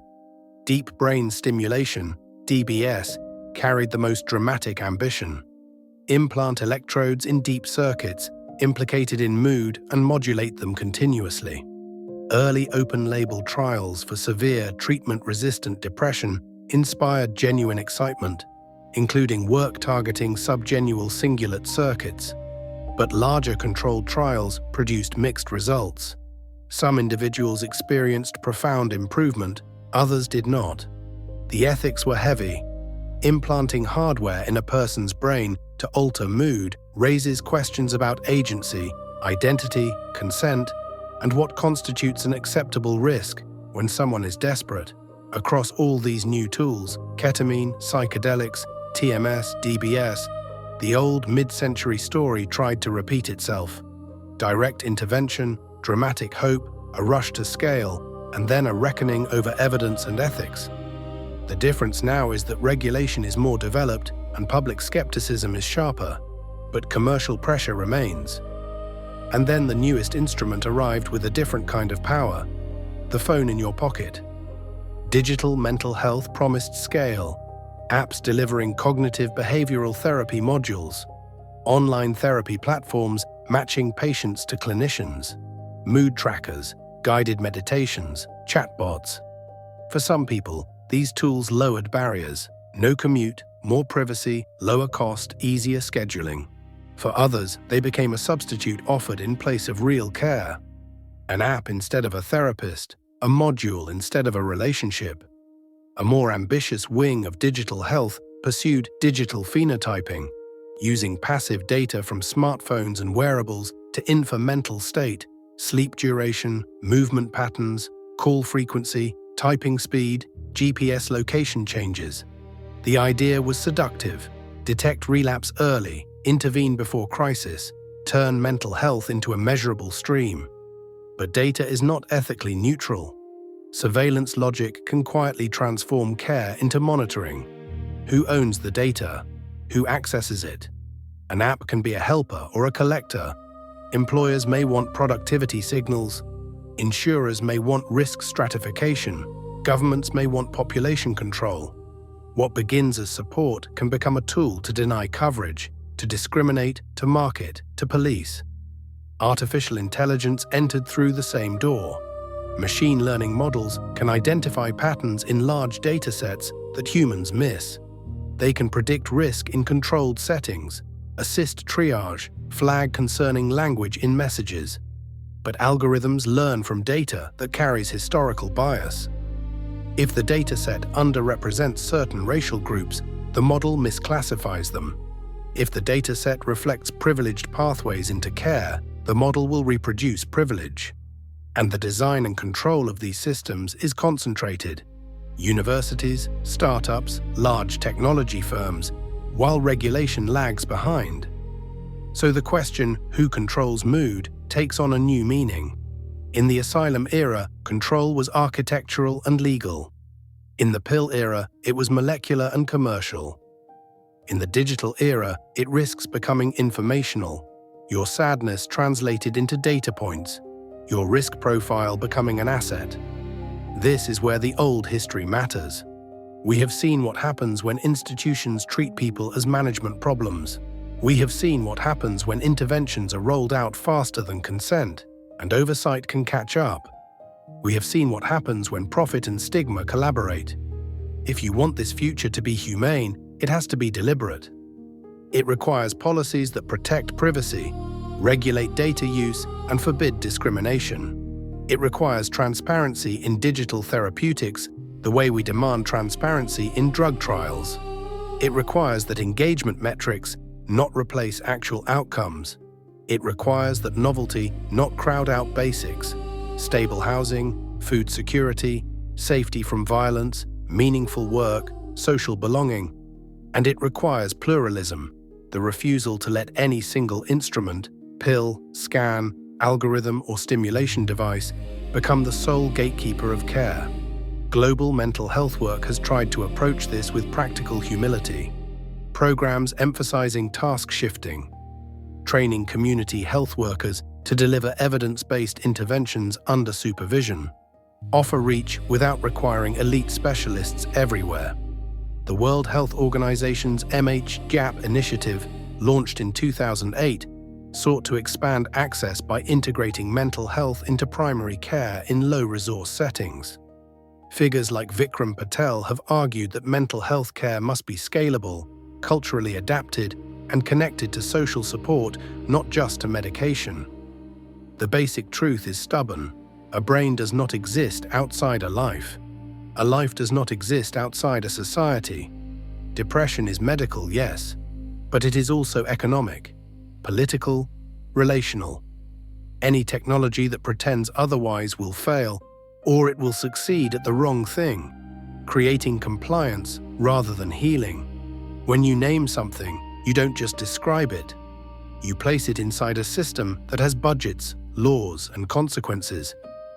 That is the part people forget when they argue about depression, as if it were only chemistry or only attitude. The modern era is not just a laboratory story. It's a story about who gets to author the official narrative, who gets to decide what counts as illness, what counts as normal grief, what counts as risk, and what kinds of interventions are considered legitimate. Industry influence did not end with Prozac's cultural moment. It matured. It became quieter, more infrastructural. Funding streams for research, sponsorships for conferences, the shaping of clinical guidelines through key opinion leaders, patient advocacy groups supported by corporate money, a sophisticated ecosystem where the line between public education and market building could be as thin as the paper on a prescription pad. Transparency reforms tried to push back. Trial registries became more common. Journals demanded disclosure of conflicts of interest. Regulators required more reporting. Data sharing initiatives grew, but the incentives remained asymmetrical. Publishing a positive study is easier than publishing a negative one. Funding a drug trial is easier than funding a decade-long community intervention. The marketplace likes interventions that can be packaged and scaled through distribution channels. It struggles to monetize belonging. At the same time, patient-led movements continue to insist that lived experience is not a footnote, it is governance. The recovery movement, peer support models, survivor networks, and rights-based frameworks pushed the system to recognize that people are not just symptom clusters. They are citizens with preferences, values, and memories of harm. When a person refuses a treatment, that refusal can be a rational response to history, not a symptom.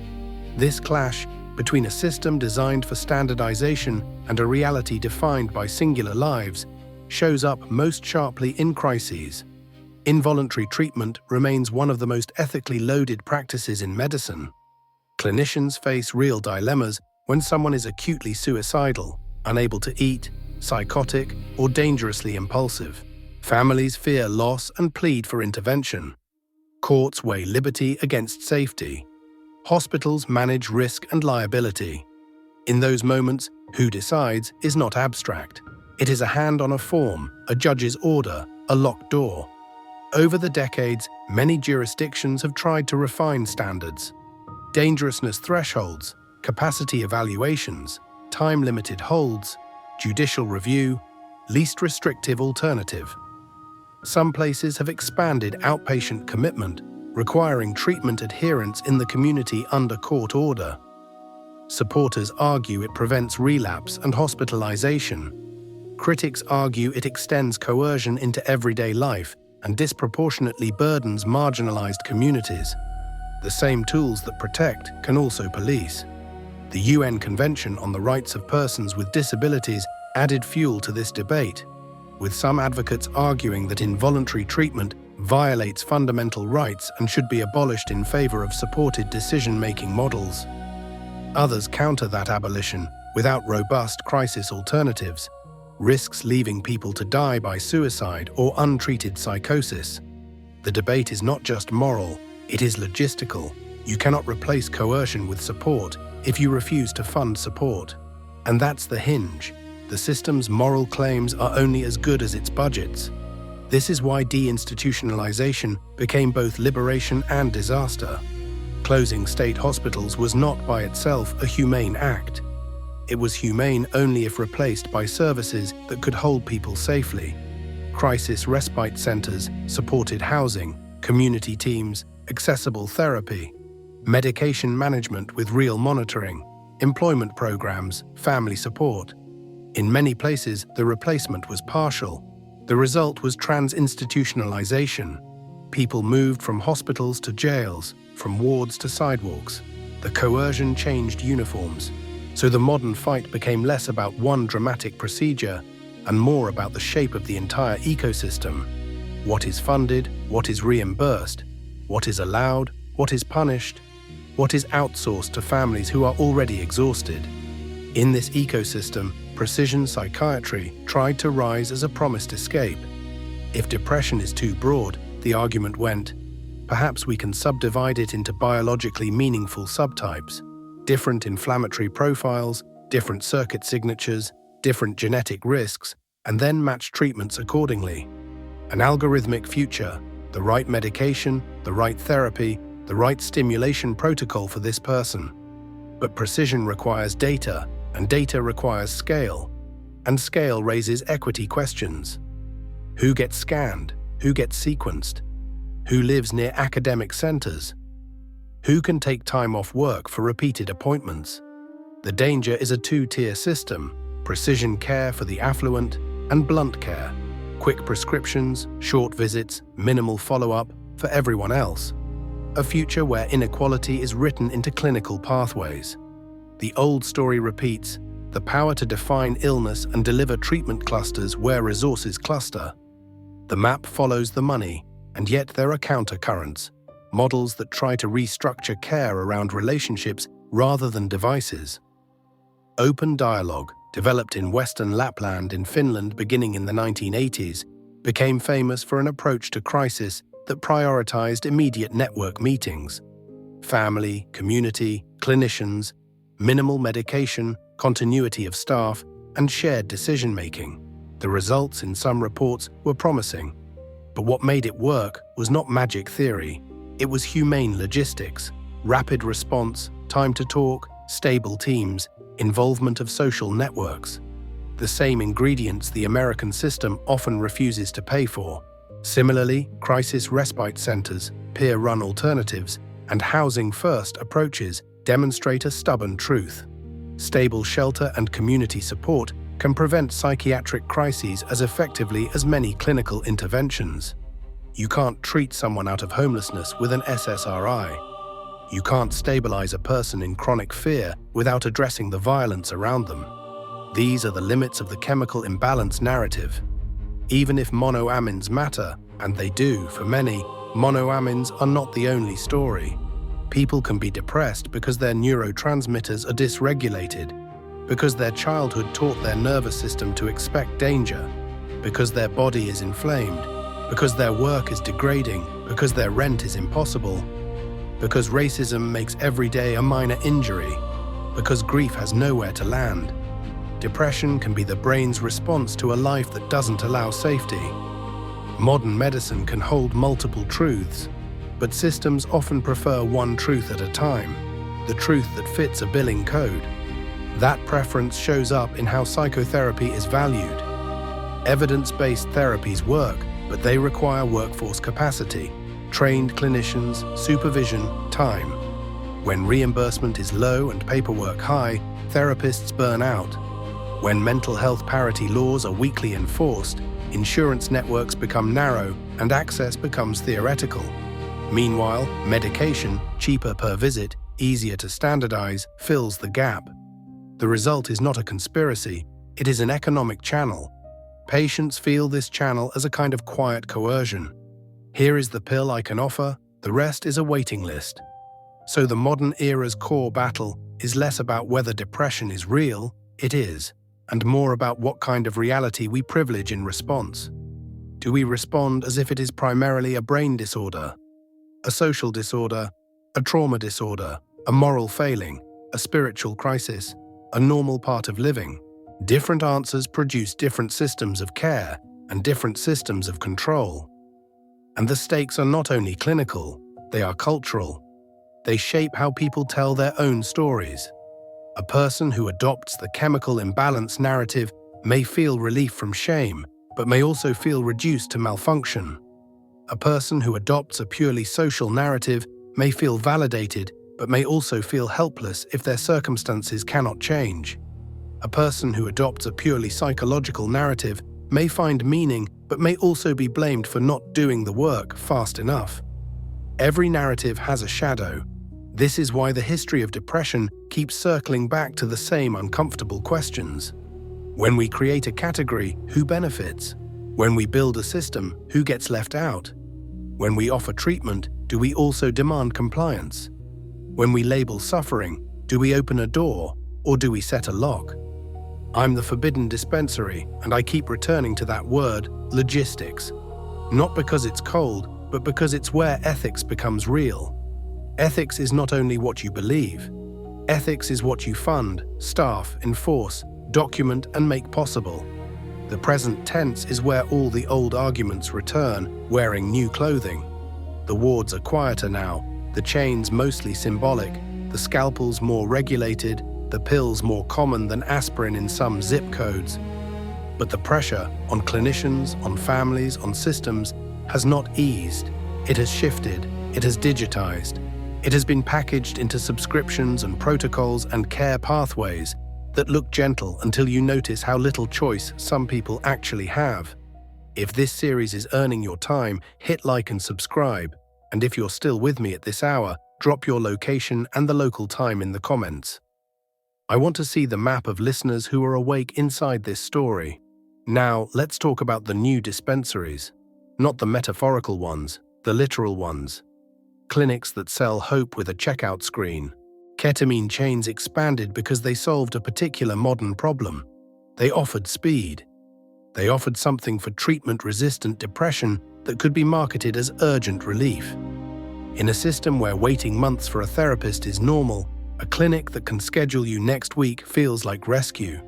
Some ketamine programs are rigorous: psychiatric evaluation, screening for risk, careful monitoring, integration therapy, taper plans. Some are cash-first pipelines: infusion, payment, repeat. The drug itself doesn't decide which model it lives inside. The marketplace does. Esketamine, as an FDA-approved product with REMS controls, sits at the intersection of regulation and access. It is safer than a free-for-all, but its clinic-based administration makes it time-intensive and expensive. If you can't take time off work, if you don't have transportation, if your insurance refuses coverage or demands step therapy, the innovative treatment becomes an abstract headline. This is a consistent pattern. The more complex the intervention, the more it belongs to people with stability. Psychedelic-assisted therapy is being built in the same image. If psilocybin becomes broadly approved for depression, it will not arrive as a simple pill. It will arrive as a service model. Preparatory sessions, monitored dosing sessions, integration sessions. Trained facilitators, a controlled environment designed to reduce risk. Clinically, that structure is sensible. Psychedelics amplify vulnerability and meaning. Logistically, that structure is expensive. A treatment that requires hours of clinician time cannot easily be made cheap in a privatized system. So commercialization is already shaping the future. Companies design protocols not only for efficacy, but for scalability and intellectual property. Training programs emerge, certification pathways form, clinic networks prepare to expand. Venture capital enters not as a villain in a cape, but as a force that wants returns. Returns require growth. Growth requires customers. Customers require categories broad enough to recruit. And here, again, the DSM and diagnosis matter.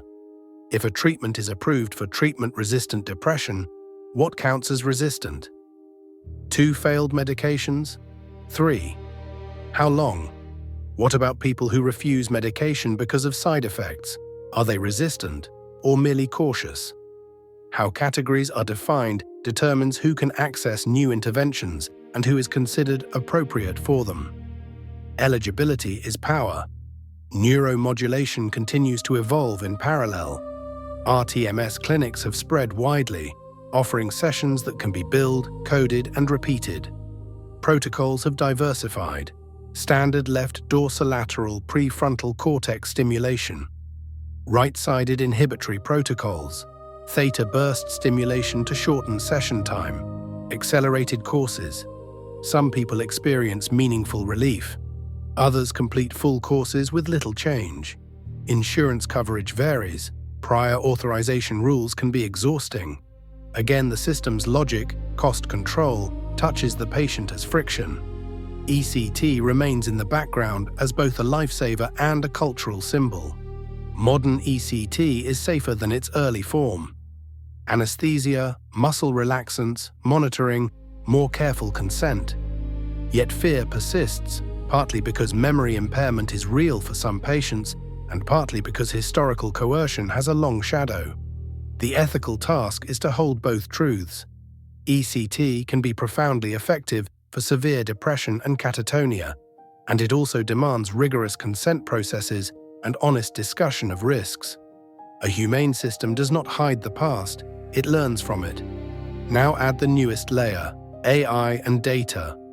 Digital mental health platforms promise access at scale, therapy by video, CBT modules, coaching, chat-based support, algorithmic matching.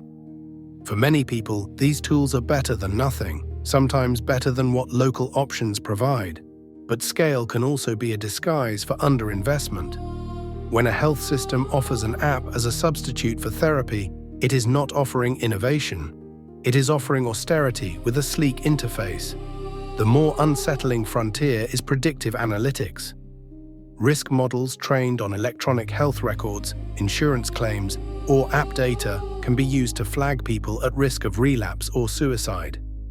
In theory, that could save lives, if the response is supportive outreach. In practice, predictive risk can become a mechanism for denial or surveillance. Insurers may use risk to justify higher premiums or restrict coverage. Employers may seek wellness data that quietly becomes screening. Governments may pursue population-level monitoring that treats distress as a security variable. The same data that can help can also be weaponized. The ethics of mental health data are not abstract because mental health data is uniquely intimate. Sleep patterns, location patterns, speech patterns, social contact frequency, these do not just describe symptoms. They describe a life. And in an economy where data is monetized, privacy protections are often weaker than the marketing suggests. People consent with a click. They do not read the terms. And even when they do, consent in a system with no alternatives is not always meaningful. If the 20th century's danger was the surgeon's confidence, the 21st century's danger may be the algorithm's opacity. A lobotomy was visible. A risk score is silent. It can follow you without you noticing. It can become a number that decides whether you get help or get monitored. This is why human rights frameworks matter now as much as ever. The question is not only does it work, but what does it do to agency? A therapy that requires submission to surveillance is not neutral, even if it reduces symptoms. A system that offers relief but demands data is making an exchange, and exchanges can be coercive when one side is desperate. At the same time, there are real signs of recalibration, pushback against simplistic narratives, and renewed insistence on humility.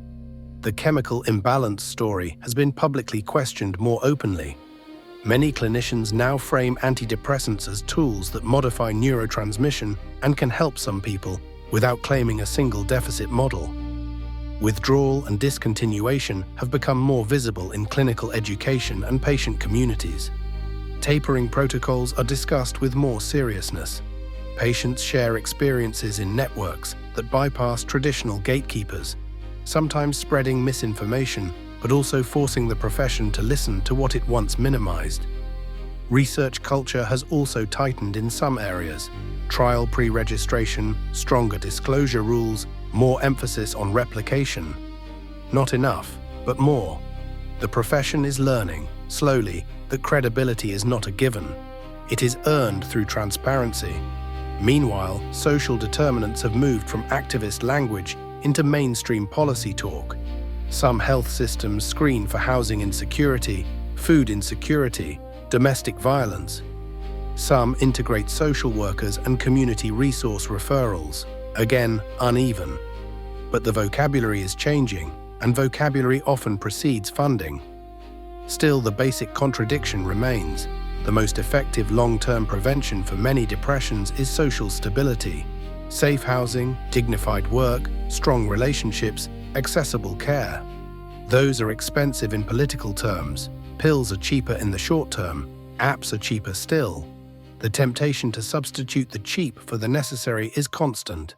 So where does that leave us?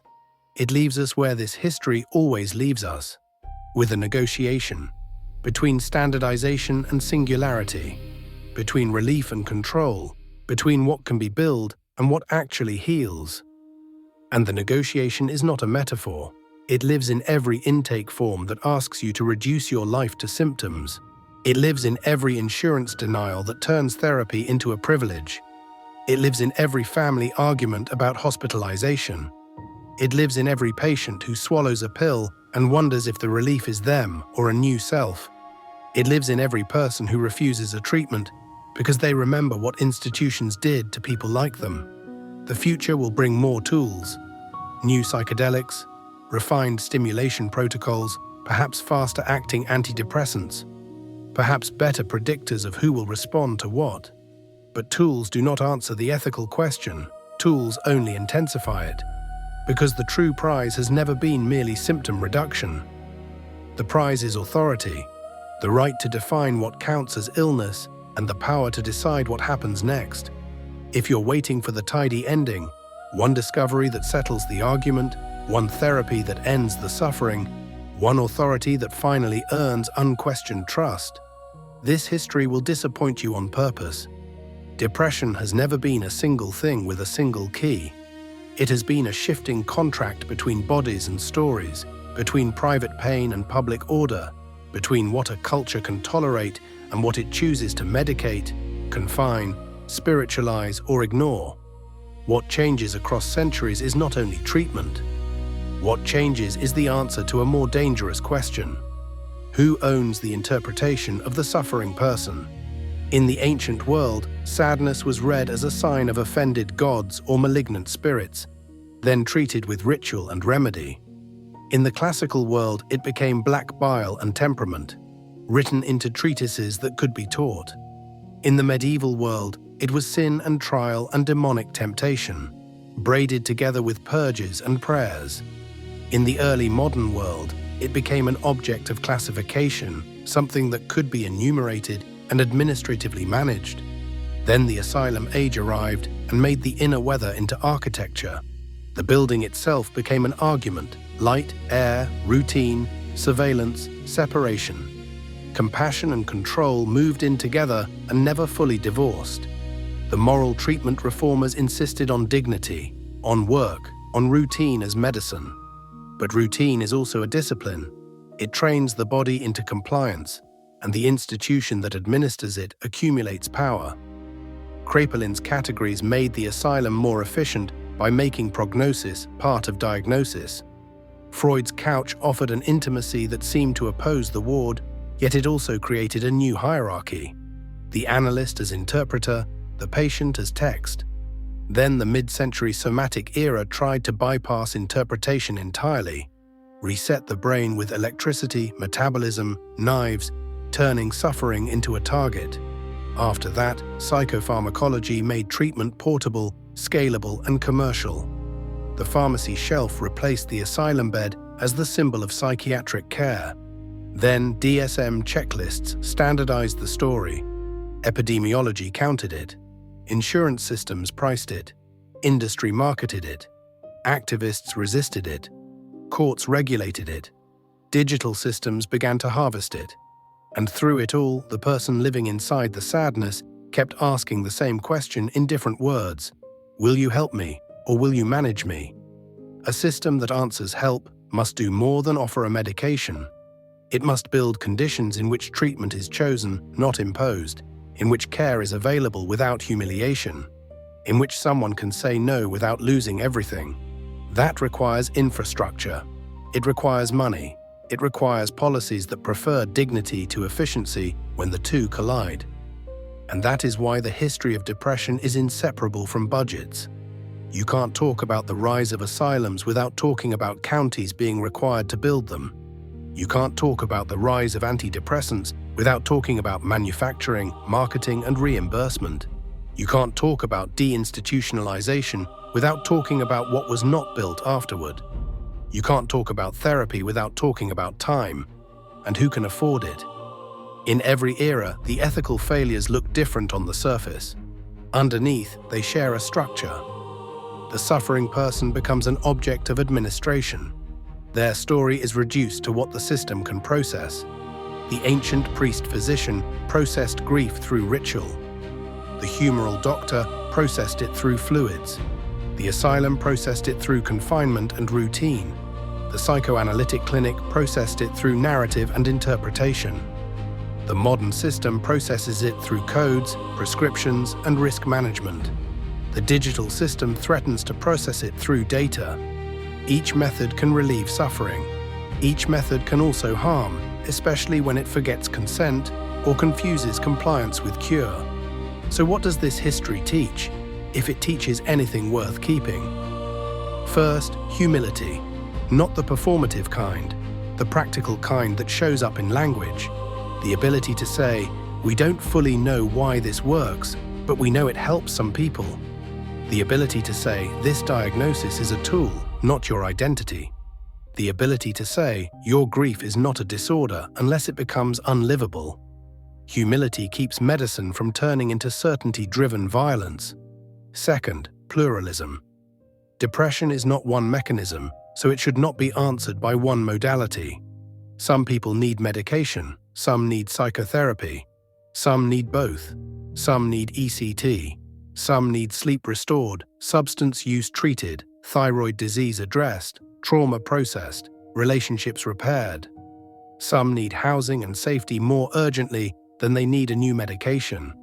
A humane system does not force every person through the same narrow doorway. Third, transparency. The modern age has learned, too slowly, that evidence can be curated. Trials can be selectively published. Conflicts of interest can distort guidelines. New treatments can be marketed as inevitable before their risks are fully understood. Transparency is not a moral luxury, it is the cost of legitimacy. Fourth, shared power. If you want to reduce harm, you have to redistribute authority in the room. That means informed consent as process, not paperwork. That means respecting refusals. That means involving peer specialists not as mascots but as decision-makers. That means building crisis alternatives that are voluntary and humane. That means legal protections that are meaningful and services that actually exist. Without shared power, even compassionate care can become coercive when the system is stressed. Fifth, attention to the social world. For some people, depression is not a random internal glitch. It is an accurate response to chronic threat, humiliation, loneliness, or deprivation. A system that treats only the brain and ignores the environment is doing partial medicine. It may reduce symptoms while leaving the cause intact. That is not always possible to fix. Life is not a controlled trial, but the recognition matters. It changes the tone of care. It prevents the quiet blame that hides inside non-compliance. Sixth, memory. The past is not gone for the people who lived through it. Communities remember forced sterilizations, abusive wards, coerced procedures, racist diagnoses, dismissive clinicians. Individuals remember being talked over, restrained, medicated without explanation, reduced to a chart. That memory shapes trust. A system that wants to be trusted must behave like it knows its own history. Now, none of this delivers the clean ending some people want. It does not tell you that depression is purely chemical or purely social. It does not offer a universal cure. It offers a set of guardrails, and guardrails matter because the road keeps twisting. We are entering an era where the tools will multiply. Psychedelic-assisted therapy may become mainstream. Ketamine may be refined. New rapid-acting drugs may arrive. TMS protocols may improve. Biomarker-driven subtyping may become more plausible. AI may become more competent at predicting relapse. The temptation will be to believe we are finally conquering the mind. But conquest is not care. A breakthrough without ethical infrastructure becomes another kind of exploitation. A treatment that works but is accessible only to those with money becomes a tool of inequality. A predictive system that flags risk but triggers surveillance rather than support becomes a tool of control. An app that collects your patterns but sells them becomes a modern madhouse ledger, just invisible. The history of depression keeps warning us. Innovations do not automatically liberate. They rearrange power. Sometimes they share it. Sometimes they concentrate it. So if you're asking me what I want you to take from this, it's this. Every era's treatment is a mirror. It reflects what that era fears, what it values, what it can afford, and who it thinks deserves relief. The goal is not to reject medicine or worship it. The goal is to insist that relief be offered without humiliation, and that science be used without turning people into raw material. I'm the Forbidden Dispensary. I deal in the parts of the story that are usually hidden behind the clean labels. And the only honest conclusion I can give you is not an ending, but a responsibility. We inherit these tools, rituals, routines, pills, electricity, talk, algorithms, and we decide how to use them. We decide whether they become bridges or cages. At the start of this night, I told you not to expect a tidy tale. Now I'm going to keep that promise by ending where this history always ends. Not with a cure, not with a villain unmasked, but with the quiet, persistent question that survives every era's certainty. When you are suffering, who gets to speak for you? If you rewind far enough, you can hear the old courtyards again. Between the Euphrates and the Nile, sorrow was read as evidence of gods, of spirits, of imbalance, and treated with ritual and remedy. The human being at the center of that story was held by a community that believed the invisible world mattered. Sometimes that belief comforted, sometimes it blamed. Either way, it offered an explanation that could be shared, performed, and enforced. Then the Greeks wrote sorrow into the body's fluids. Black bile, temperament, the cold dryness of melancholia. The power shifted toward the physician's gaze, toward treatise and taxonomy. The melancholic could be feared, admired, romanticized, genius or ruin. But in every case, the label carried authority. It told others how to interpret what the person could barely articulate. The medieval world added new layers of meaning. Spiritual demon, moral test, sin, penitence, alongside purges, baths, herbs, and the practical mercy of charitable beds. Monasteries and hospitals offered routines that could heal and routines that could discipline. The infrastructure of compassion became, at times, the infrastructure of judgment. Then came translation movements, Bimaristans, and institutional scale, organized wards, music used as medicine, clean sheets, and salaried attendants. It was one of the earliest demonstrations that the mind could be treated as a civic responsibility. It also demonstrated quietly that organized care is always organized power. Printing presses accelerated everything. Burton's anatomy made melancholy public property, a thing readers could claim for themselves, diagnose in others, and carry into a shared cultural language. Classification followed. Enlightenment lists made sadness administrable. And then stone and iron made it unavoidable. The asylum age built the argument into architecture, long wings for air and light, segregation by sex and severity, gardens and workshops, registers and ledgers. Even reform, moral treatment, non-restraint, did not remove control. It redesigned it. Chains were replaced by timetables, supervision, staffing ratios, architectural sightlines. The superintendent's pen scratched in casebooks, turning lives into patterns, patterns into policy. You can walk those corridors in the imagination and feel how a system thinks. Bread measured, laundry counted, bed space allocated, agitation recorded, compliance rewarded, resistance reinterpreted as symptom. People were helped.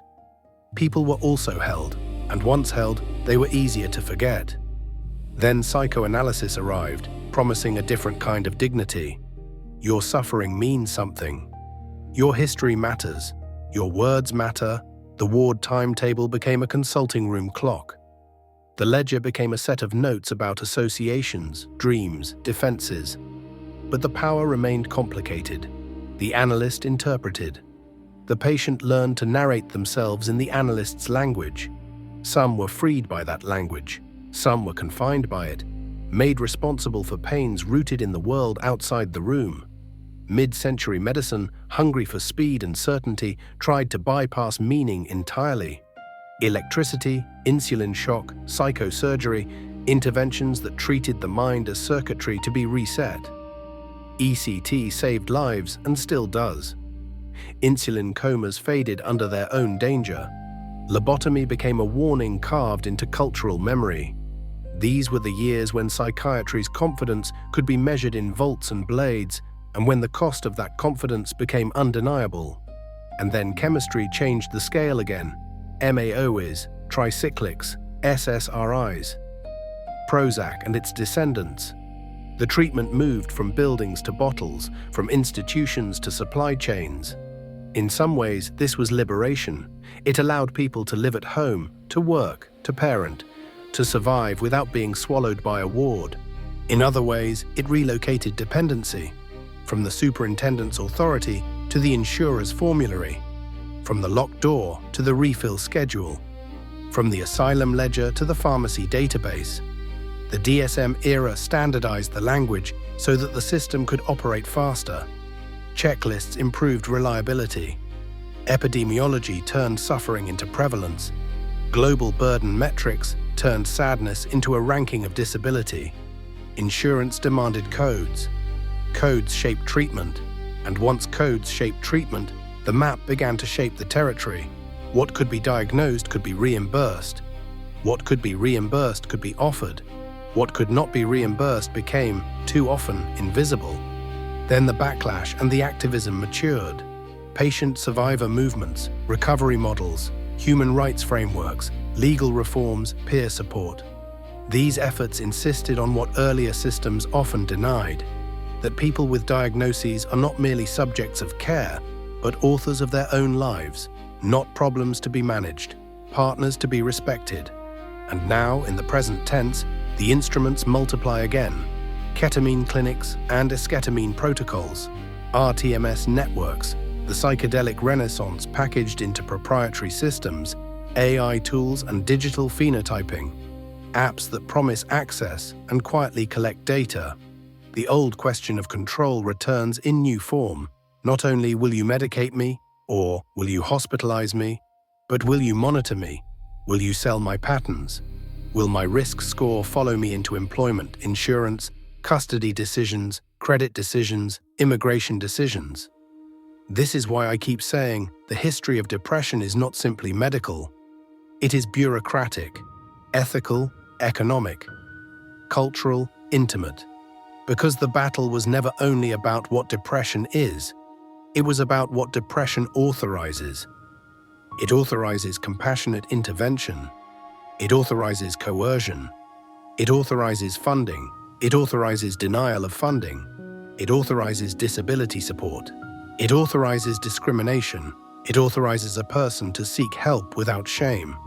It authorizes others to dismiss the person as just depressed.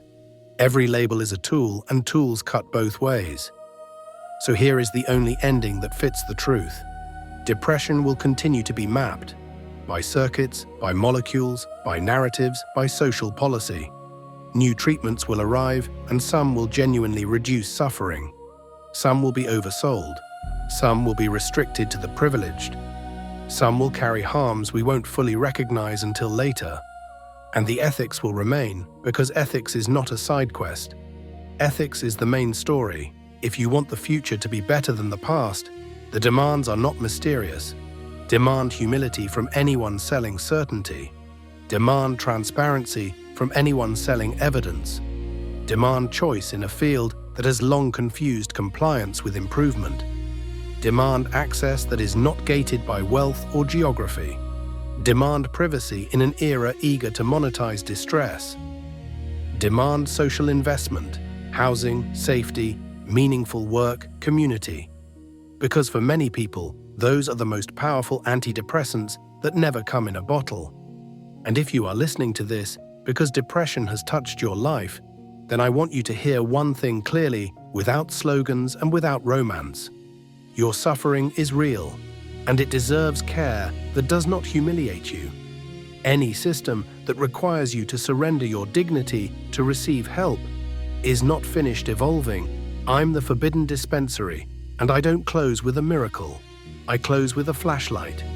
The same flashlight that shows you the old clay tablets and temple rites, the black bile treatises, the monastic remedies, the Bimaristan wards, the asylum ledgers, the consulting room clock, the pharmacy shelf, the DSM checklist, the clinic protocol, the app's terms of service, different tools, same human vulnerability, and the same question waiting patiently in every century.